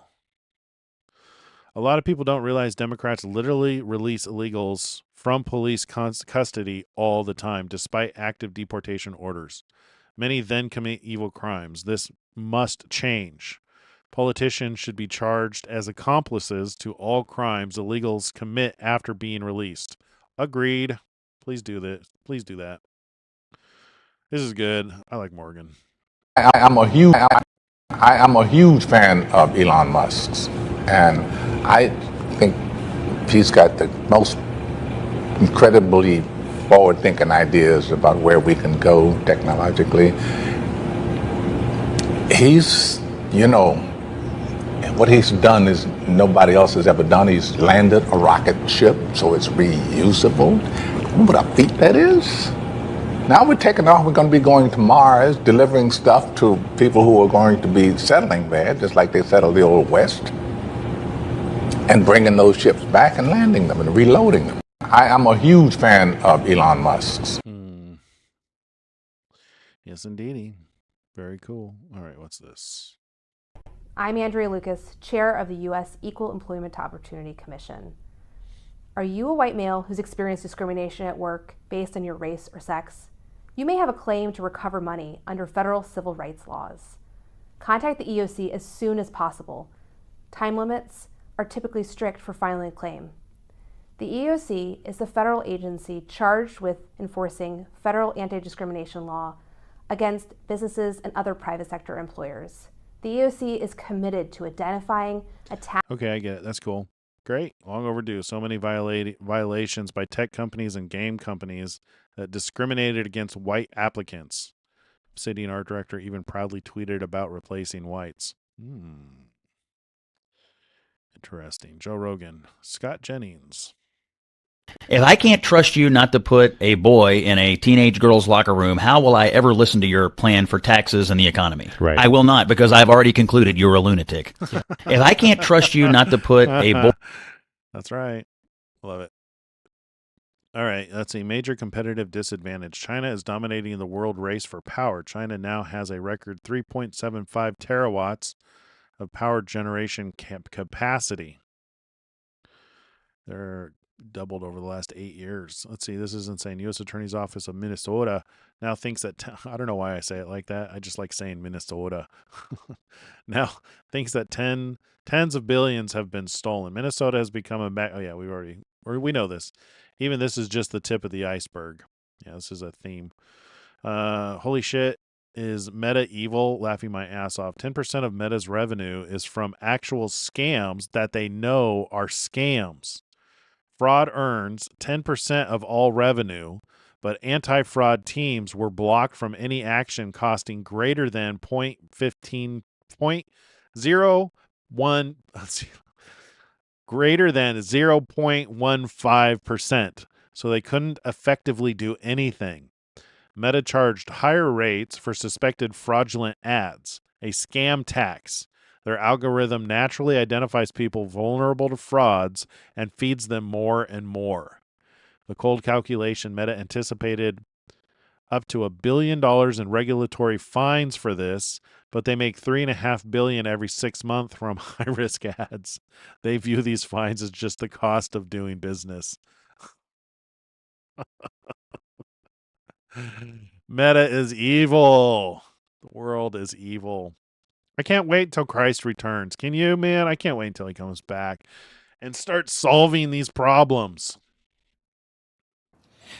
Today, I'm also announcing that the government will establish a national gun buyback scheme to purchase surplus, newly banned and illegal firearms, the largest buyback since the Howard government initiated one in 1996. Australia's gun laws were last substantially reformed in the wake of the Port Arthur tragedy. The terrible events at Bondi show we need to get more guns off our streets. We know that one of these terrorists held a firearm licence and had 6 guns, in spite of living in the middle of Sydney suburbs there at Bonnyrigg. There's no reason why someone in that situation needed that many guns. There are now more than 4 million firearms in Australia, more than at the time of the Port Arthur massacre, nearly 30 years ago. The government will introduce legislation to support the funding of this buyback scheme. If there were that many guns, why didn't somebody use them to stop the terrorists? My understanding, and I've yet to see anything contrary to this, is that there were 4 armed police officers that were hiding, taking cover rather than trying to return fire. So it sounds to me like you guys need more guns, because more guns stop guns. And you need to pay attention to the people that are a threat or a danger. Australia is already a very nanny country. Yeah, thank God for the Second Amendment. I agree with Elon on this one. Thank God for the Second Amendment. Like I've told you guys before, I live in an area that is highly armed. Everybody where I live is armed. Even that's not true. I was gonna say even the kids are armed. I do know actually a lot of kids who are in firearm training, and we actually have 4-H groups that teach children how to safely use bows and arrows and firearms. And we don't have mass shootings here. Matter of fact, everybody's very respectful of each other, and everybody is carrying. So thank God for the Second Amendment. And that's really what the statistics prove out. The statistics prove out that the more the areas with the highest crime and the highest gun problems are the areas that have the most gun laws and most restrictions. It's so stupid when they want to take guns away because a gun is used. Nothing about the person who did it or what led those people, father and son. Clearly, it was an ideology, not a mental illness. It was an ideology that led them to do that. Why are they not tackling that? Why are they attacking the guns? The right thing to do would be to arm more people. We're gonna follow suit with the United States. We're implementing our own Second Amendment. We're gonna require people to have a firearm and learn how to use it, except for people who are high risk from countries who have ideologies of death. It's been a heartbreaking day watching students from Sterling High School stand out here for hours protesting against their school district and the school district leaders. They say in their minds Andrew Meismer did not have to die, but now that he is dead, he deserves justice. Justice for Andrew! Justice for Andrew! A constant stream of students stood in front of Sterling High School all day, demanding justice for their friend and classmate, Andrew Meismer. He was a great guy. He didn't deserve this. And the school district is out here. They're not separating these kids that clearly aren't fit to be in a normal classroom environment and are a danger to other students. Multiple students say Meismer was stabbed on Wednesday in science class after he got in a fight with the other student. But they also say the stabbing suspect has a long disciplinary history at school. A few teachers were complaining about the student beforehand about all the assault charges and knives that he brought on campus, but nothing was ever done about it. The students told us that despite repeated offenses, the 18-year-old suspected of stabbing Meismer was always allowed to return to school. My main problem with them is that, it's just business as usual, even though a child is dead. Somebody's child died on their property, and it's like, come take your finals and go to school. Justice for Andrew! Students. Yeah, why aren't they going after the knives? Ban the knives. Do a global knife ban, right? Because knives are evil. No, it's the mind behind it. You guys need to go after the mind behind it, the cause of the problem, not the tools. Elon, good for them. That's a Grok news. Somali immigrants, about half or more of the roughly 18. Yeah, we know about the 18 billion. Grok. Really make this is Grok heavy. So this is, I think, the last post. So he said, we'll do the Grok heavy ones. It really makes sense for heavy users of X to subscribe and minimize to eliminate their ads. Oh wait, that's not what I wanted to read. Yeah, if you have a show that is reading from X posts, the ads are very annoying. It's worth paying. It is worth paying to get rid of the ads. Fulton County admits it illegally certified 315,000 ballots in 2020 election. No kidding. Really? Is that true? Not the B. Is this a parody account? It doesn't say it's a parody account.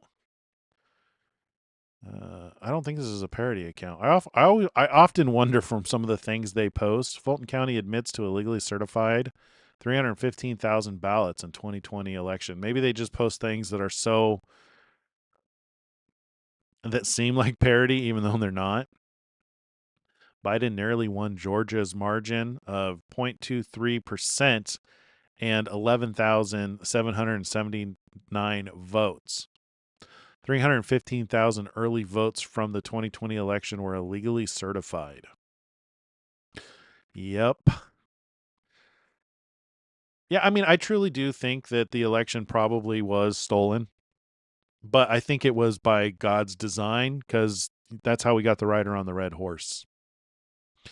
And you know, and it's not as though he did it, but by allowing the devil spirits, and maybe that's when the restrainer was removed. Maybe, I wonder if the seals, when the seals are open, if they're not removing restrainers that are allowing spirits to go forth and do what they do. That could be interesting to look into. Would you like to seize cartel assets? That's okay, so that's come up a couple times. Yes. Okay, that is not new news. What is this?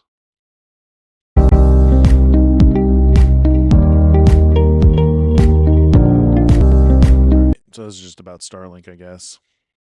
Tesla plus Starlink. Pretty soon they're going to start building Teslas with Starlink built into it, which is awesome. See, once it tips, it will happen fast. There will be attempts to outlaw the use of AI, but the economic incentives will be too powerful. Nations will have to figure out what to do with a wave of unemployed, formerly high-income members of the priestly caste who have no prospects. Last week, we did an experiment, a kind of simulation. We took a real, recent, and important case, a complex civil court appeal, which I wrote, and it took me a day and a half. We redacted all identifying details for anonymity and confidentiality. We fed the same case to Grok-heavy AI, and then we asked it to do what I did after some prompting. The end result was he shakes his head. Spectacular. Actually staggering. It did it in 30 seconds, and it was much better than mine. And remember, I am very good at this. He sits back, wry yet resigned. It was at the level of a truly great KC, the best possible legal document, and all done in seconds for pennies. How can any of us compete? We can't. Grok Heavy is Elon posts. Yeah, Grok Heavy is the best. So you got a lawyer who's realizing the end of his career, and Elon Musk's post is Grok Heavy is the best. It's inevitable. I mean, it is a disruption. I get people are afraid. People are always afraid of disruption. And like I said, as an engineer, you learn to deal with failure a lot different than the average person. You don't see failure as a blocker. You see failure as an advancement. So yeah, there's going to be disruption. There's going to be change. And in the end, it'll ultimately be for the better. However, I don't know if we'll even make it there, because Christ will probably come back. The earth is going to rotate, and we're going to end up going through the seven seals, or not the seven seals, the seal judgments, and seal 6 and 7, which we're about to get into here. All right, I think we are almost done. This is the last one. Is that a video? I'm pretty sure it's a video. No, where'd the video go? Is this it?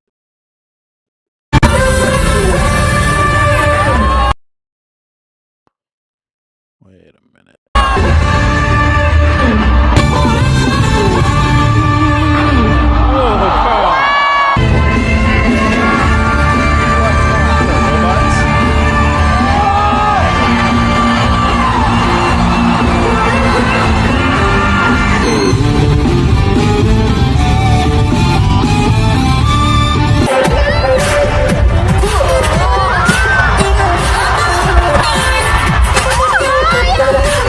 Apparently those are robots. The movement's insane.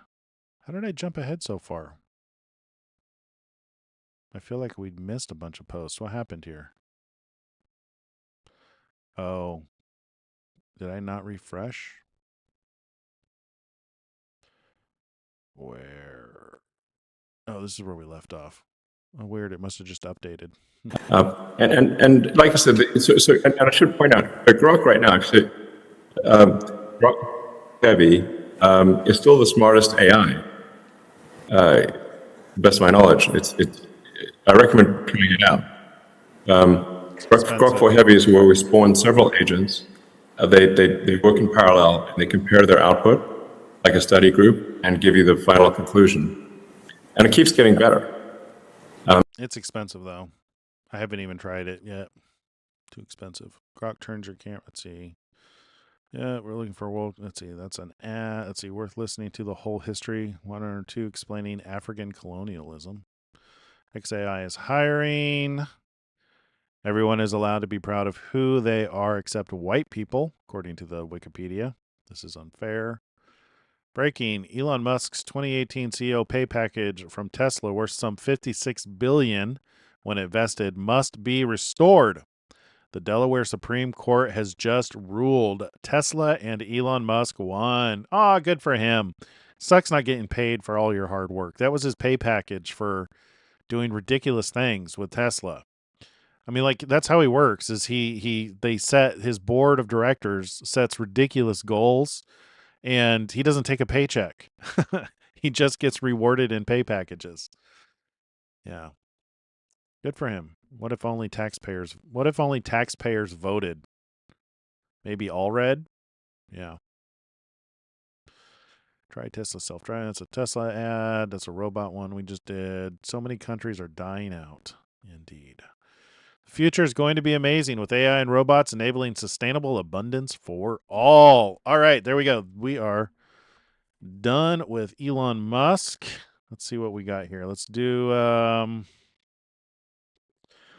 let's go through and do a little scripture reading as something different, and then we'll do AI Atlas and then call it a night. It's kind of going later than I thought it would, 2 hours. Let's see. How are we doing? Doing all right. People are sticking around. All right, so let's read about the seal. So I'm just going to do some reading and commenting here. So we're going to start with seal number 6, which, just as a reminder, seal number 6 is one potential watch date for seal number 6 is August 12th, 2026. And I'm speculating that this is when the magnetic poles shift, because this is an observable occurrence that more than one person are the people who monitor this kind of thing. So there's equipment at the North and South Pole monitoring the shifting of the magnetic poles. Right here, this is August 12th, 2026. So there's equipment monitoring it, and it started moving. It's been moving for a while, but it started to increase, and it's almost like a snowball effect where it's getting faster and faster. And the predictions initially were that it would very likely get to a place where it would cause the Earth to the rotation of the Earth somewhere in 2040 to 2050. Well, it's increasing rapidly, and that number keeps changing. So when we read about seal number 6, hopefully you'll agree with me that this sounds like this could be the rotation of the Earth. And we've got a potential date for when it could happen. So 6th seal. So I looked, and he opened the 6th seal. Notice there's no living creature calling attention to this one. I think that is something that we should take note of. Once you know the pattern, the mirror image reveals itself. Just like if somebody has a right hand, they have a left hand too in most cases, according by the design. Let's see. I looked when he opened the 6th seal, and behold, there was a great earthquake, and the sun became black as sackcloth of hair, and the moon became like blood. And the stars of heaven fell to earth, as a fig tree drops its late figs when it's shaken by a mighty wind. Then the sky receded as a scroll when it is rolled up, and every mountain and island was moved out of its place. And the kings of the earth, and the great men, the rich men, the commanders, the mighty men, every slave and every free man hid themselves in the caves and in the rocks of the mountains, and said to the mountains and rocks, fall on us, and hide us from the face of him who sits on the throne, and from the wrath of the Lamb. For the great day of his wrath has come, and who is able to stand? That to me sounds like the rotation of the Earth.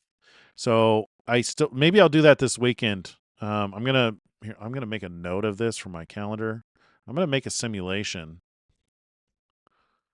Let's see. make a simulation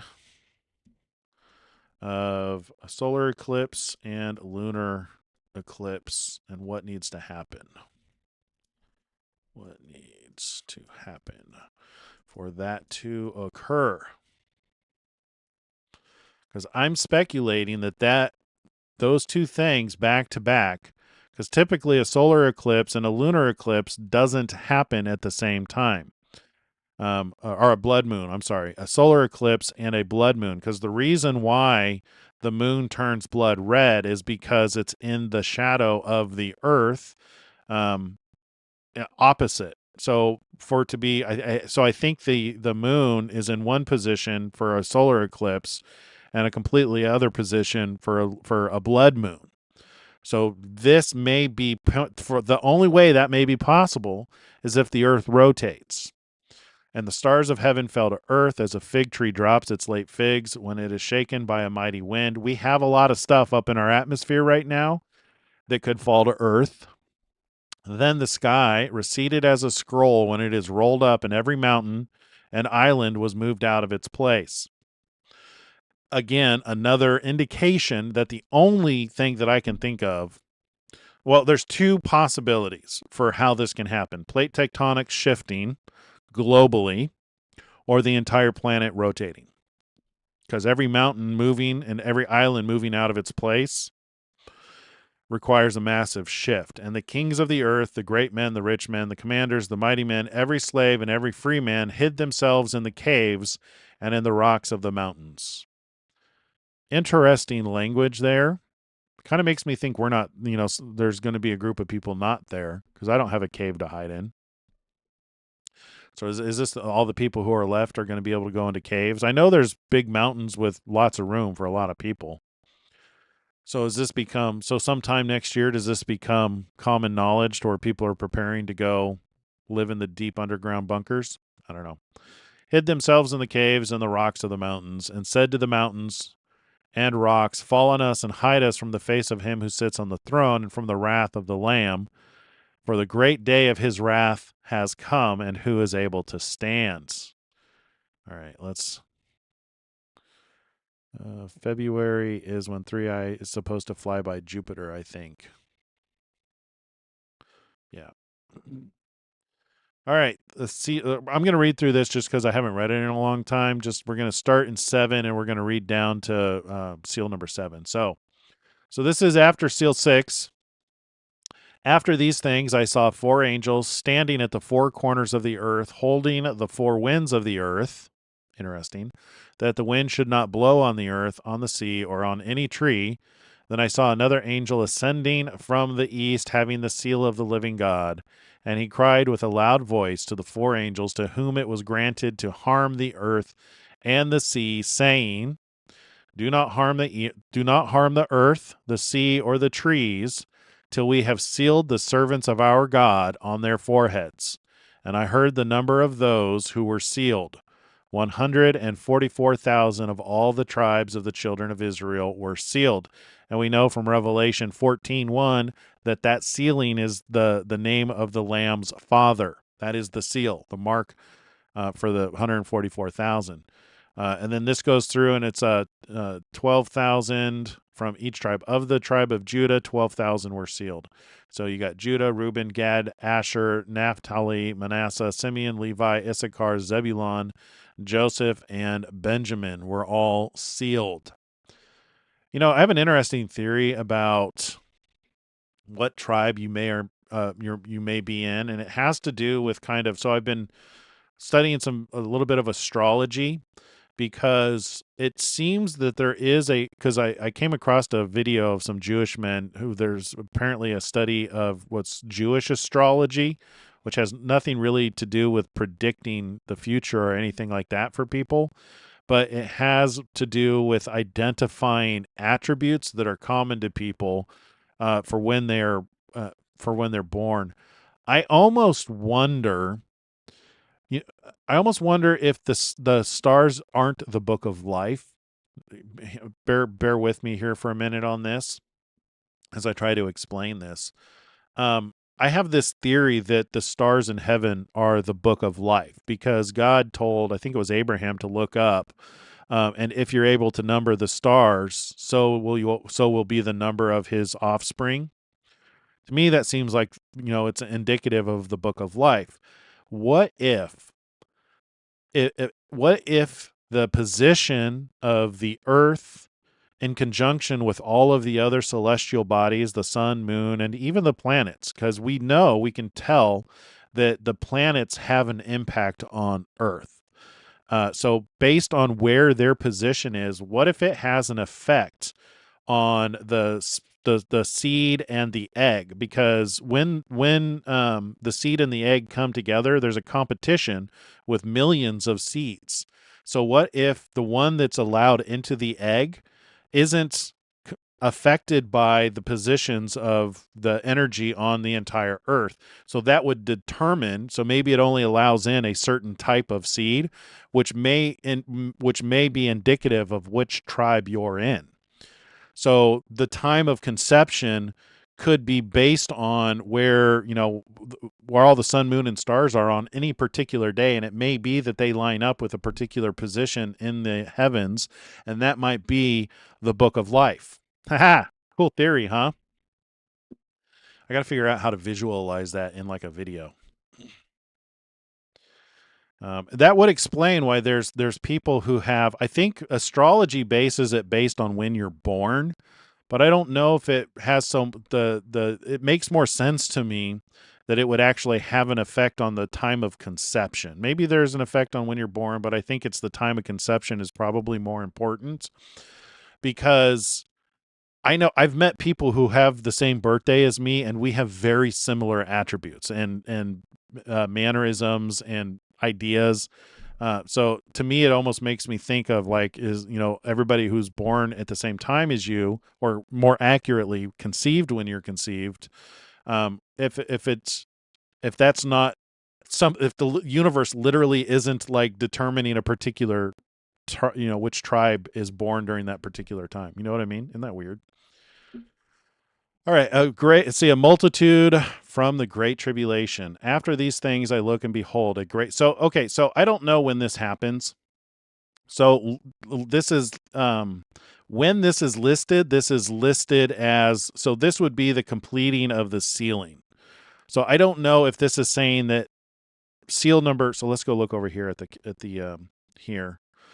I don't know if it's saying that this is the start of when they're sealing the 144,000, or if it's the end of the sealing of the 144,000. I am more inclined to think that it is the end of sealing the 144,000, because there were a lot of people, me included, who in 2019, when the proverbial poop started to hit the fan, we felt activated.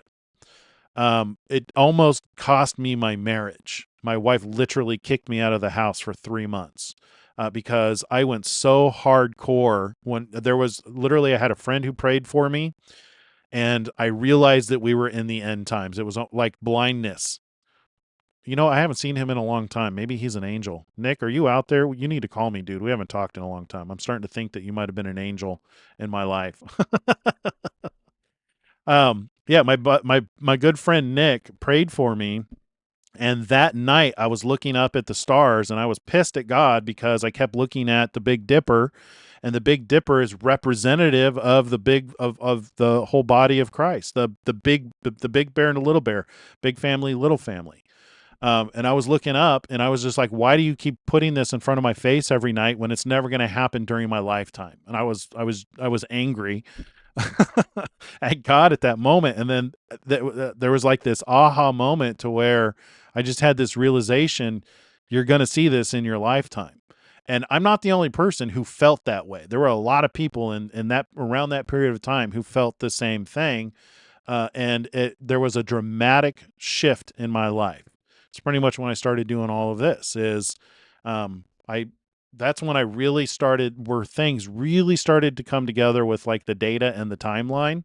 Like I said, I've been watching this since 2000. I've been taking note of blood moons and events that were happening on the days of blood moons and eclipses and stuff like that. But things really didn't start to click until the Revelation 12:1 and 2 sign.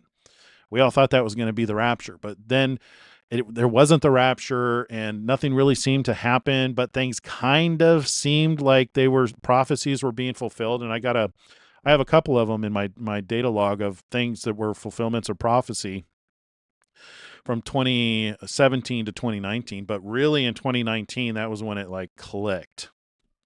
So I'm wondering if that's not when the sealing process didn't start to take place, to where as the seals were opened, double entendre there with the seals being opened and sealing the 144,000.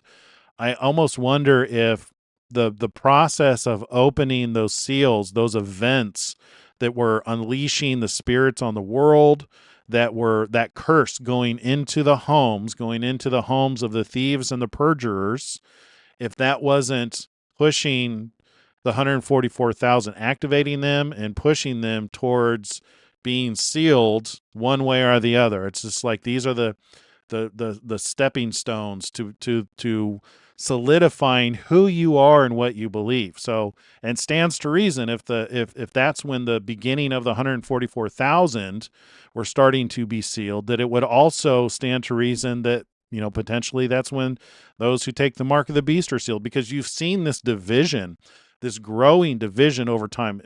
Just to simplify it down between left and right, the Democrats and the Republicans. Is it that simple? Is that's what's been happening? It's just like, are we the events of this curse that are going into these homes and burning down, causing people to call good evil and evil good, and causing people to cling to the good, and striving to overcome the things that are happening on the planet. Many people are without hope because they're not paying attention. So I almost wonder if this isn't the end of the sealing. Let's get back over here. So after this, I saw these things the 4 angels standing at the 4 corners of the earth, holding the 4 winds of the earth, that the wind should not blow on the earth, on the sea, or on any tree. Then I saw another angel ascending from the east, having the seal of the living God.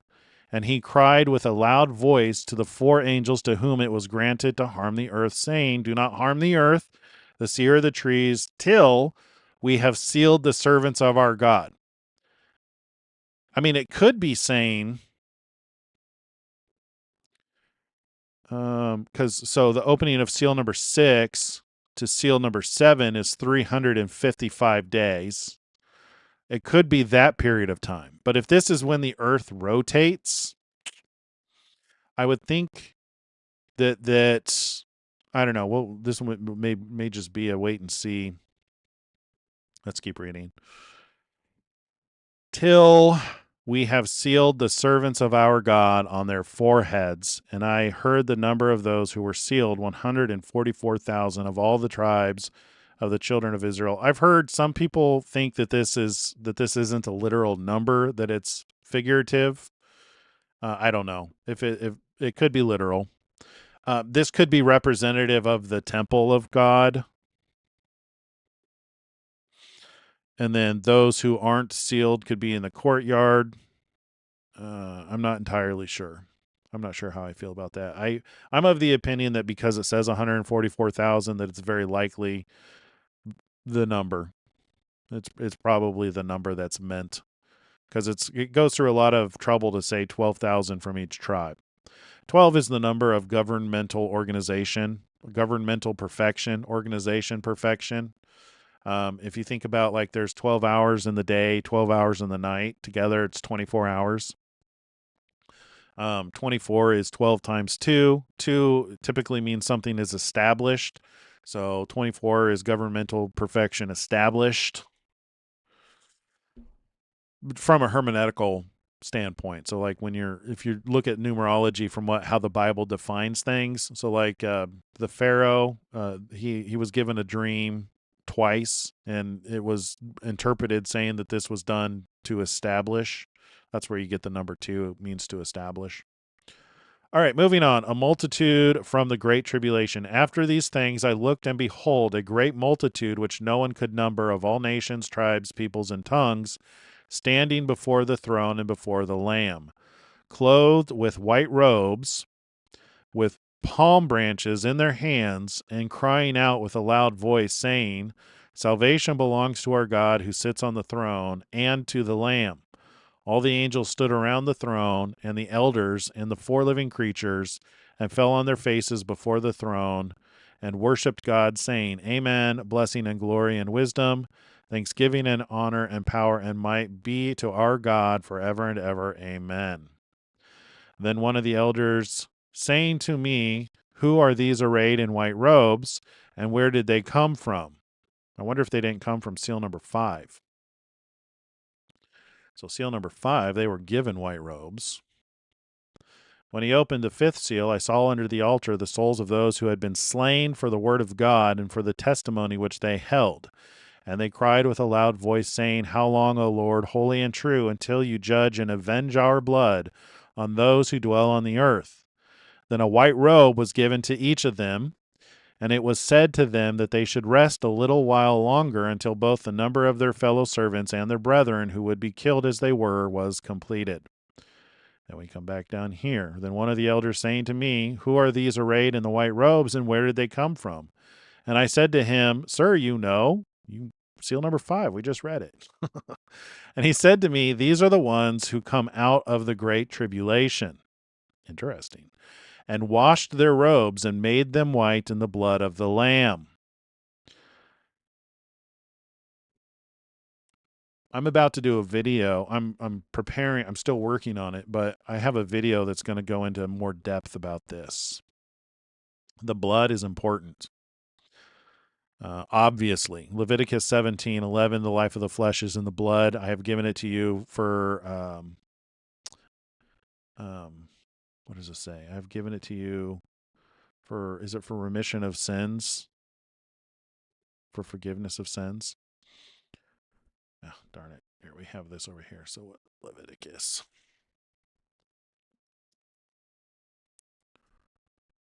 Leviticus 17. Also, you shall say to them, whatever man of the house, Israel, or the stranger who dwells. I went too far. I'm on the wrong page.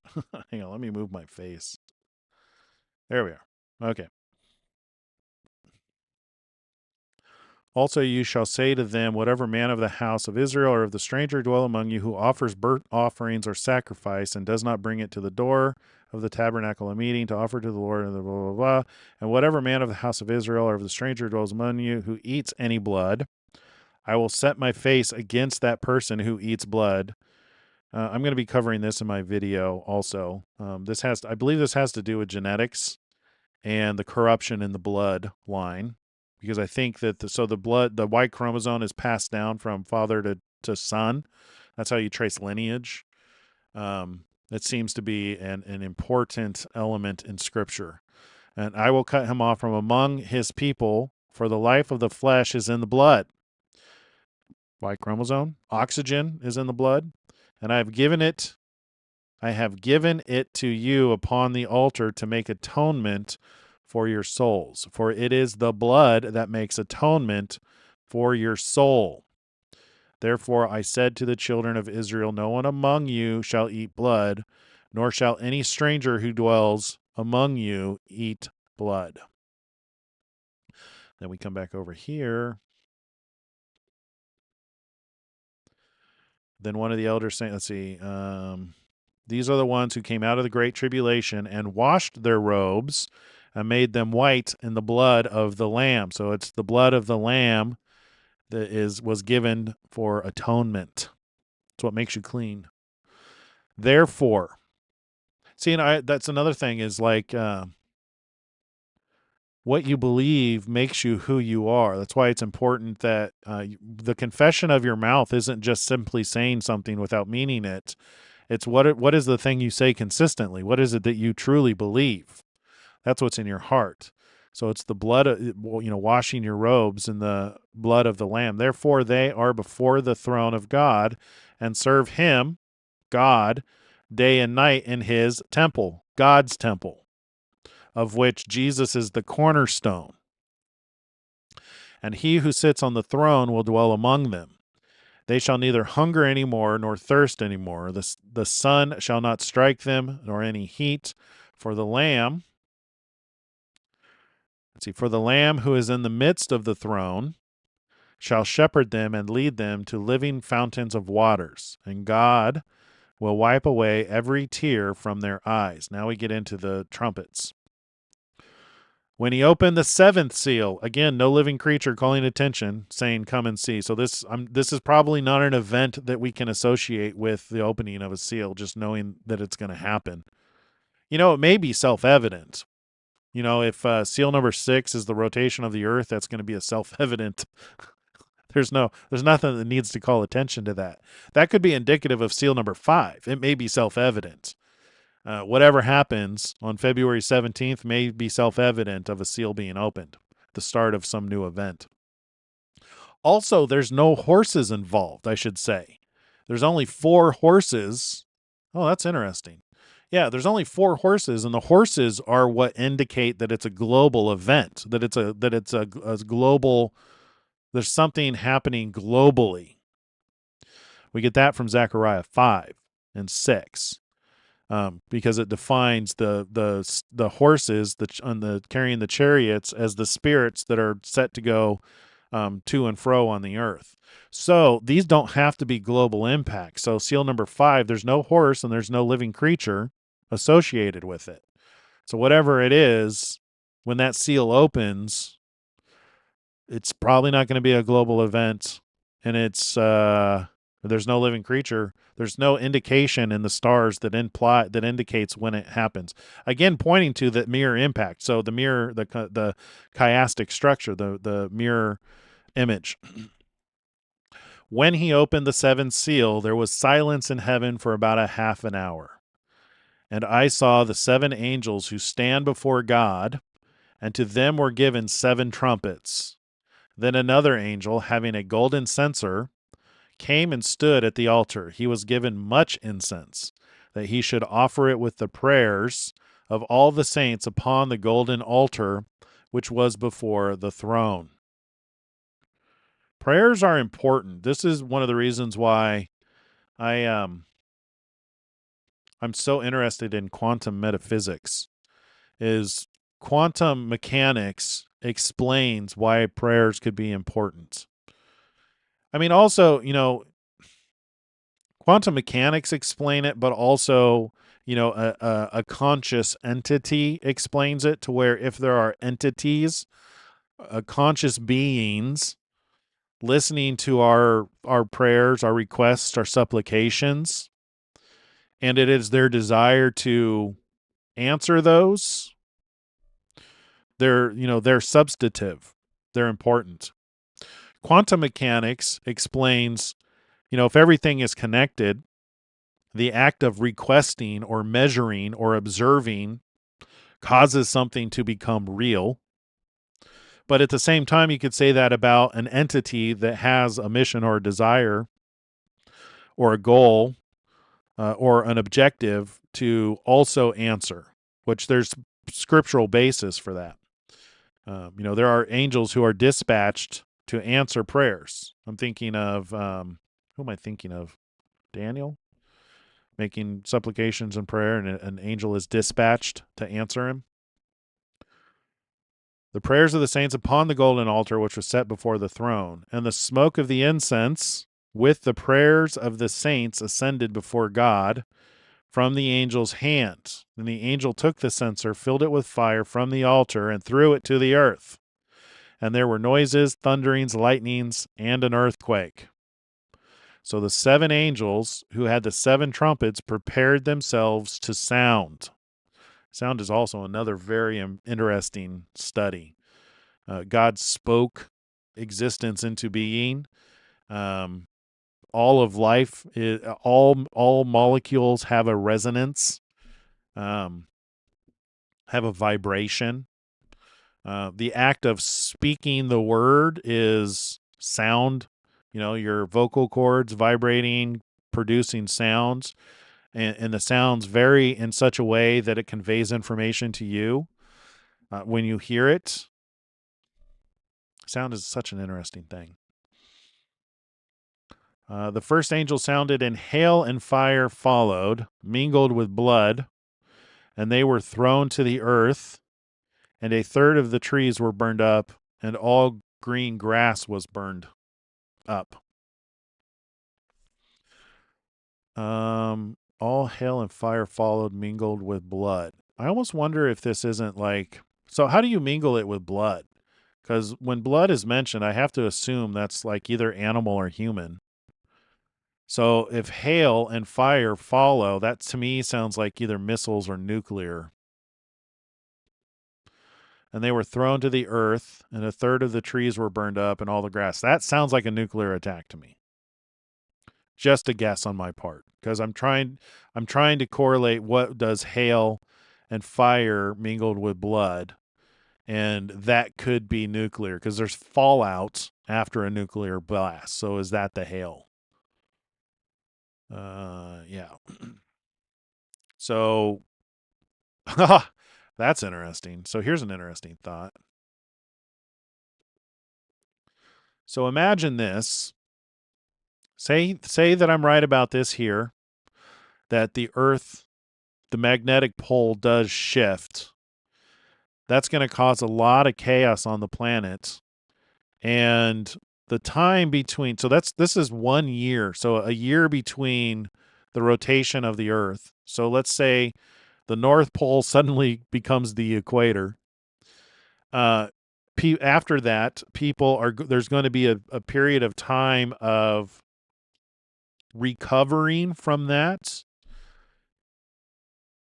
Either the systems that have been put into place for national security, the ballistic missiles and the nuclear weapons and stuff like that, it's entirely possible that all nations are so severely weakened that there isn't some kind of an attack. Because there are those who will attack when you're weak. So could it be that the first trumpet, so 1 year after the rotation of the Earth, about a year, 355 days. Yeah, so it's 355 days. So 360 days, 364 days is a 1 year. So this is just 10 days short, 9 days short of 1 year. So basically, after things settle down and people come out of their bunkers, the first trumpet hits. The first angel sounded, and hail and fire followed, mingled with blood, and they were thrown to the earth, and a third of the trees were burned up, and all the green grass was burned up. I mean, it could also be that whatever is hidden at the North Pole, when all that ice and snow melts, maybe there's something under there that causes hail mingled with blood, hail and fire mingled with blood. I don't know. I'm inclined to think that it's probably more of an attack type of a thing. All right, second trumpet, the sea struck. Then the second angel sounded, and something like a great mountain, burning with fire, was thrown into the sea, and a third of the sea became blood, and a third of the living creatures in the sea died, and a third of the ships were destroyed. Would that be Apophis? When does Apophis hit? Apophis is in April 13, 2029. That seems a little far out according to the timeline. So if this timeline is right, that would be, so I guess, you know what? Maybe both timelines are true. This timeline fits within this timeline. This timeline is a 14-year timeline. So, I mean, there's no indication of how long the time between these are. So this could be So the Earth could rotate. A year later, you've got some nuclear bombings that take place, and then you could have a period of time, another year or so, and then the Earth gets hit with Apophis. Yeah, that could work. So you get 2027, 2028, 2029. So when is it? 2029? 2 years. About a year and a half. That's when Apophis is projected to go so close to the Earth. Yeah, so this could be Apophis, but this would be like 2029, potentially. Let's see if that works.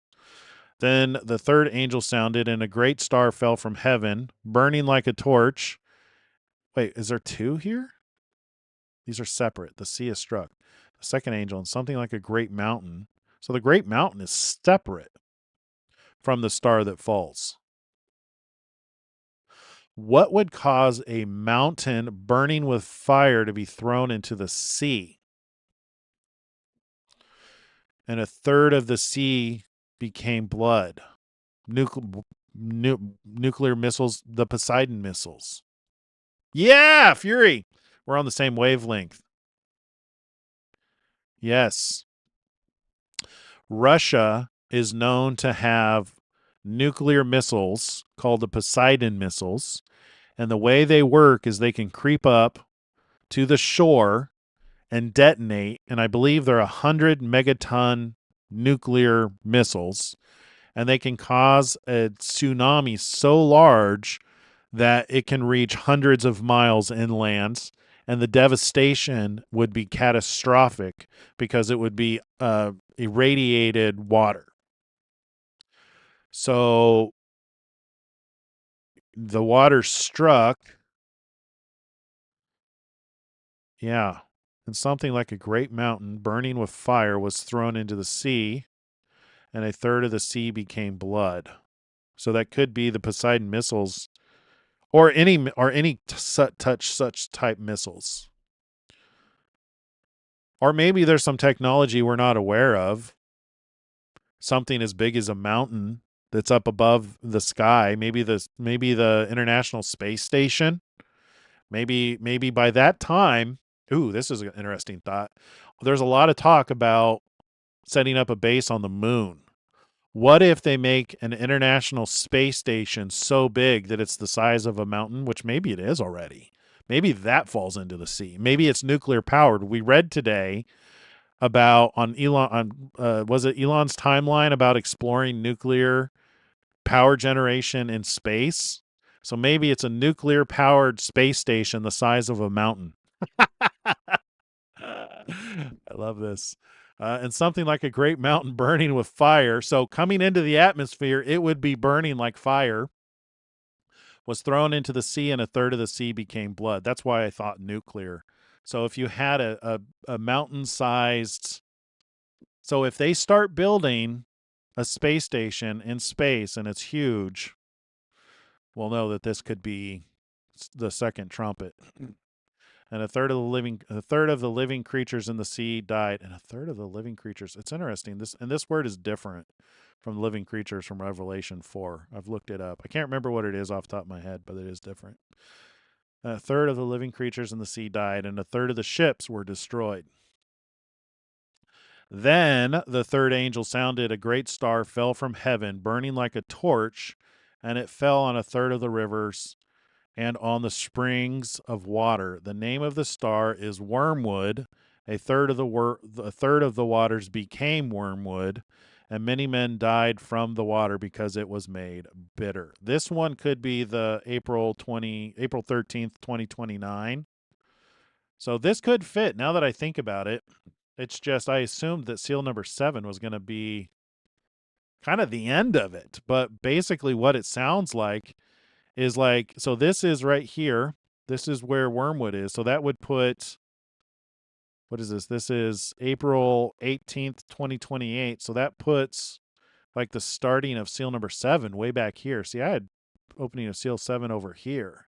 So we could literally just like, oops. Like, do you see what I mean here? So like, if I were to take this like fits right here. Like, that's like seal 1, 2, 3, 4. Yeah, so you got like seal 1, 2, 3, 4, which I could move this over just a little bit to line it up with 2024. Can I edit? I can't edit it in.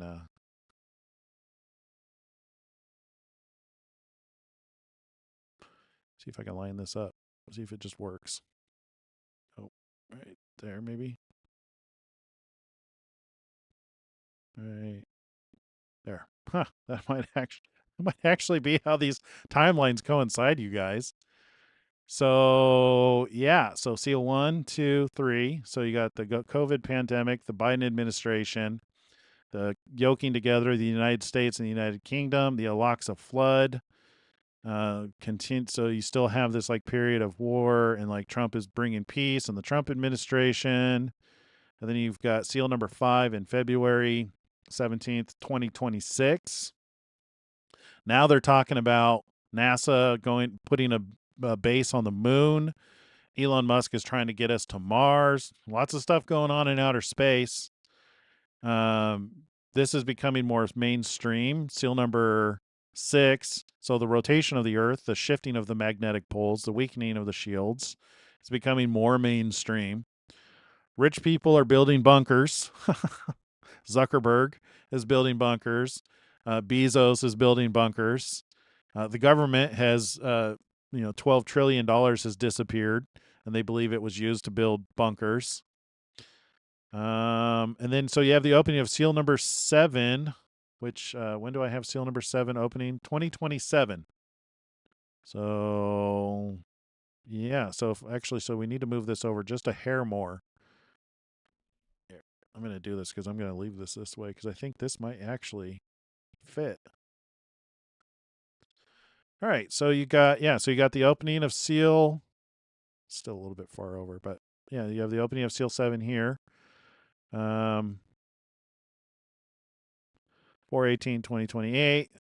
Then so right here you've got maybe the International Space Station, the size of a mountain, nuclear powered, falls out of the atmosphere like a mountain into the ocean, or nuclear weapons of some kind. And then second trumpet here, Apophis, wormwood. Because this is said, so what they're projecting from the path is that this is going to come so close to the Earth that it's going to come between the satellites and the Earth. So it stands to reason that anything could happen between now and then to where the trajectory of this could hit the Earth.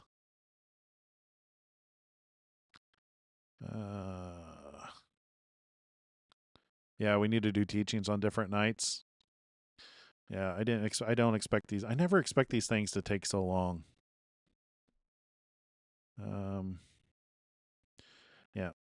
I'm sorry it's taking long. We'll just spend another 20 minutes on this and we'll call it good. All right, come back here. All right. So great star from heaven. So then this is, yeah, so that's wormwood, 2029. Then the fourth angel sounded, and a third of the sun was struck, a third of the moon, and a third of the stars, so that a third of them was darkened. A third of the day did not shine, likewise the night. And I looked, and I heard an angel flying through the midst of heaven, saying with a loud voice, Woe, woe, woe to the inhabitants of the earth, because of the remaining blasts of the trumpet of the 3 angels who are about to sound. Fifth trumpet, the locust from the bottomless pit. Then the 5th angel sounded, and I saw a star fall from heaven to earth. There's a lot of stuff falling from heaven to earth. To him was given the key to the bottomless pit, and he opened the bottomless pit, and smoke arose out of the pit like the smoke of a great furnace. So the sun and the air were darkened because of the smoke of the pit. Then out of the smoke locusts came upon the earth, and to them was given power. As the scorpions of the earth have power, they were commanded not to harm the grass of the earth or anything or any tree, but only those men who do not have the seal of God on their foreheads. So that means that those who are sealed will be here on the earth. This would imply there's no rapture event before, or that you can be sealed after a rapture event. Either could be true. And they were not given authority to kill them, but to torment them for 5 months. Their torment was like the torment of a scorpion when it strikes a man. In those days, men will seek death and will not find it. They will desire to die, and death will flee from them. You know, interesting thing about this is I have a study, which I'll have to find for the next time we go over this.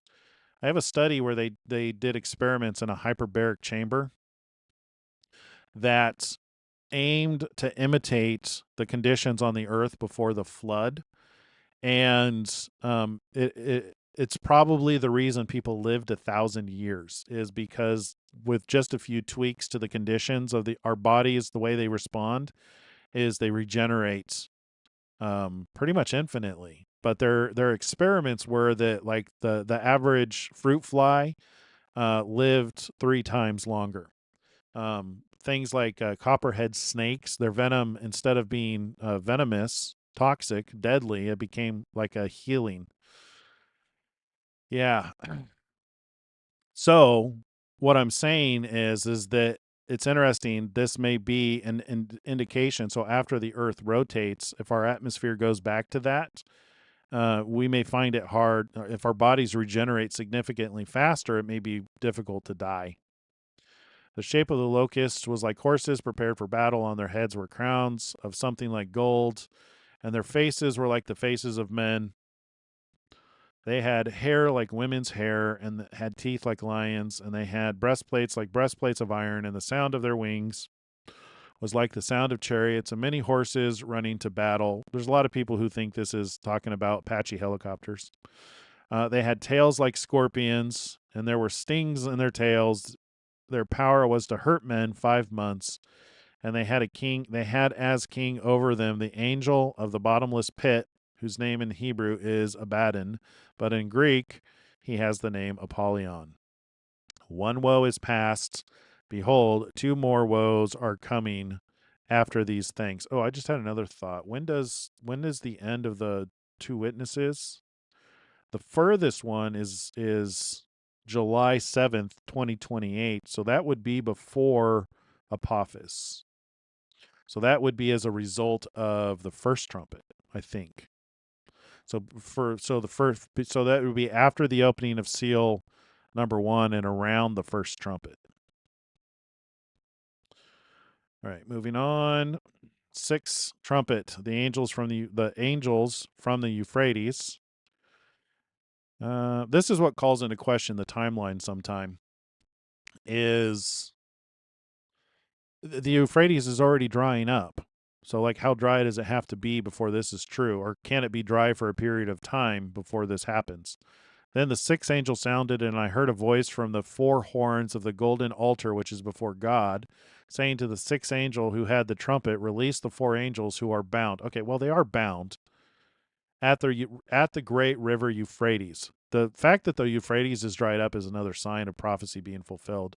So the 4 angels who had been prepared for the hour and day and month and year were released to kill 1/3 of mankind. Now the number of the army of the horsemen was 200 million. I heard the number of them, and thus I saw the horses in the vision. Those who sat on them had breastplates of fiery red, hyacinth blue, and sulfur gold. And on the heads of the horses were like the heads of lions, and out of their mouth came fire, smoke, and brimstone. By these 3 plagues 1/3 of mankind was killed, by the fire and the smoke and the brimstone which came out of their mouths, for their power is in their mouth, and in their tails, for their tails are like serpents having heads, and with them they do harm. But the rest of mankind who were not killed by these plagues did not repent of their works of their hands, that they should not worship demons and idols of gold, silver, brass, stone, and wood, which can neither see, nor hear, nor walk. And they did not repent of their murders, or their sorceries, or their sexual immorality, or their thefts. Is that the end? The 6th trumpet. the mighty angel with the little book. Then I saw another mighty angel coming down from heaven, clothed with a cloud, and a rainbow was on his head. His face was like the sun, and his feet like pillars of fire. And he had a little book opened in his hand, and he set his right foot on the sea and his left foot on the land, and cried with a loud voice as when a lion roars. When he cried out, 7 thunders uttered their voices. Now when the 7 thunders uttered their voices, I was about to write, but I heard a voice from heaven saying to me, seal up the things which the 7 thunders uttered, and do not write them. The angel whom I saw standing on the sea and on the land raised up his hand to heaven and swore by him who lives forever and ever, who created the heavens and the things that are in it, the earth and the things that are in it, and the sea and the things that are in it, that there should be delay no longer, but in the days of the sounding of the 7th angel, when he is about to sound, the mystery of God would be finished. And he declared to his servants the prophets. John eats the little book. Then the voice which I heard from heaven spoke to me again and said, go, take the little book which is open in the hand of the angel who stands on the sea and on the earth. So I went, and the angel said to him, give me the little book. And he said to me, okay, whatever. Yeah, so then you have the 2 witnesses. So clearly these things aren't in order, which is fine. But it does seem as though, I have to think about this, but I think that this does fit with this. I'm inclined to believe that this is actually how these 2 timelines probably are related. So you've got a 14-year period of time, but within that period of time, and this might be expanded out a little bit more. I'll have to work on the spacing to see how if I can fit all of these events in here, to make it make sense. But what it seems like it's saying is that like 2031 would be when the curse is completed. Because remember, Zechariah 5 implies the opening of these seals is a curse going throughout the earth. So this would be the end of the curse. 2031. So that's how that works. That's the beauty of data, is once you have puzzle pieces, you can start to put them together to see the picture. And as these things happen, remember, Jesus gave us all this information. Yeshua is responsible for us having this information before it happens. And the whole reason for us having this information is so that when it happens, we'll believe. So I'm looking forward to the days ahead. I don't know what's going to happen.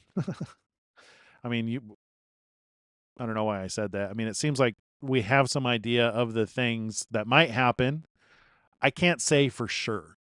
I'm not trying to imply that I got any revelation here or any, third-party knowledge. This is literally just working from observation, taking the factual information that we have, and using it in conjunction with the information that we have that's literally talking about the future. So, I mean, we kind of have, too bad there's not lottery numbers in here.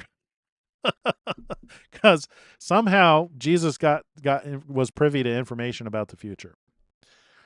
And somehow God knows the future. So there you go. I don't know. So this was fun. I'm sorry it took so long. I really expected today to only last an hour, but every single time I expected it's going to go quick, it goes longer. I still have yet to figure out how to make these quick shows. Thanks for those of you who stuck around. I appreciate it. I think there were definitely some aha moments in here. We definitely need to do a deeper study. I need to settle in these 2 timelines together and figure out where they fit, because it seems as though seal number 7 could very well, with all the trumpets, it could extend out to 2031.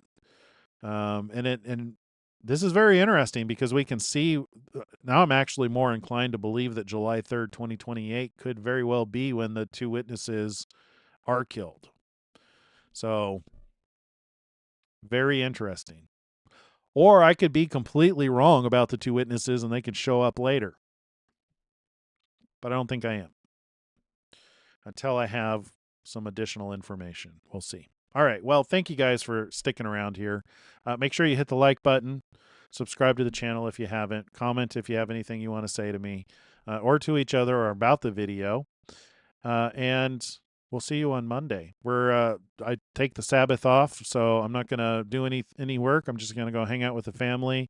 Probably read some more into this to see if I can't. I'm going to avoid doing any work on it. But and spend some time with God and my family, relaxing and taking a break from the traditional grind. So I hope you do the same thing. We all deserve a little break. Even God took a break after he was done working pretty hard. So thanks again. God bless you guys. Shalom, shalom.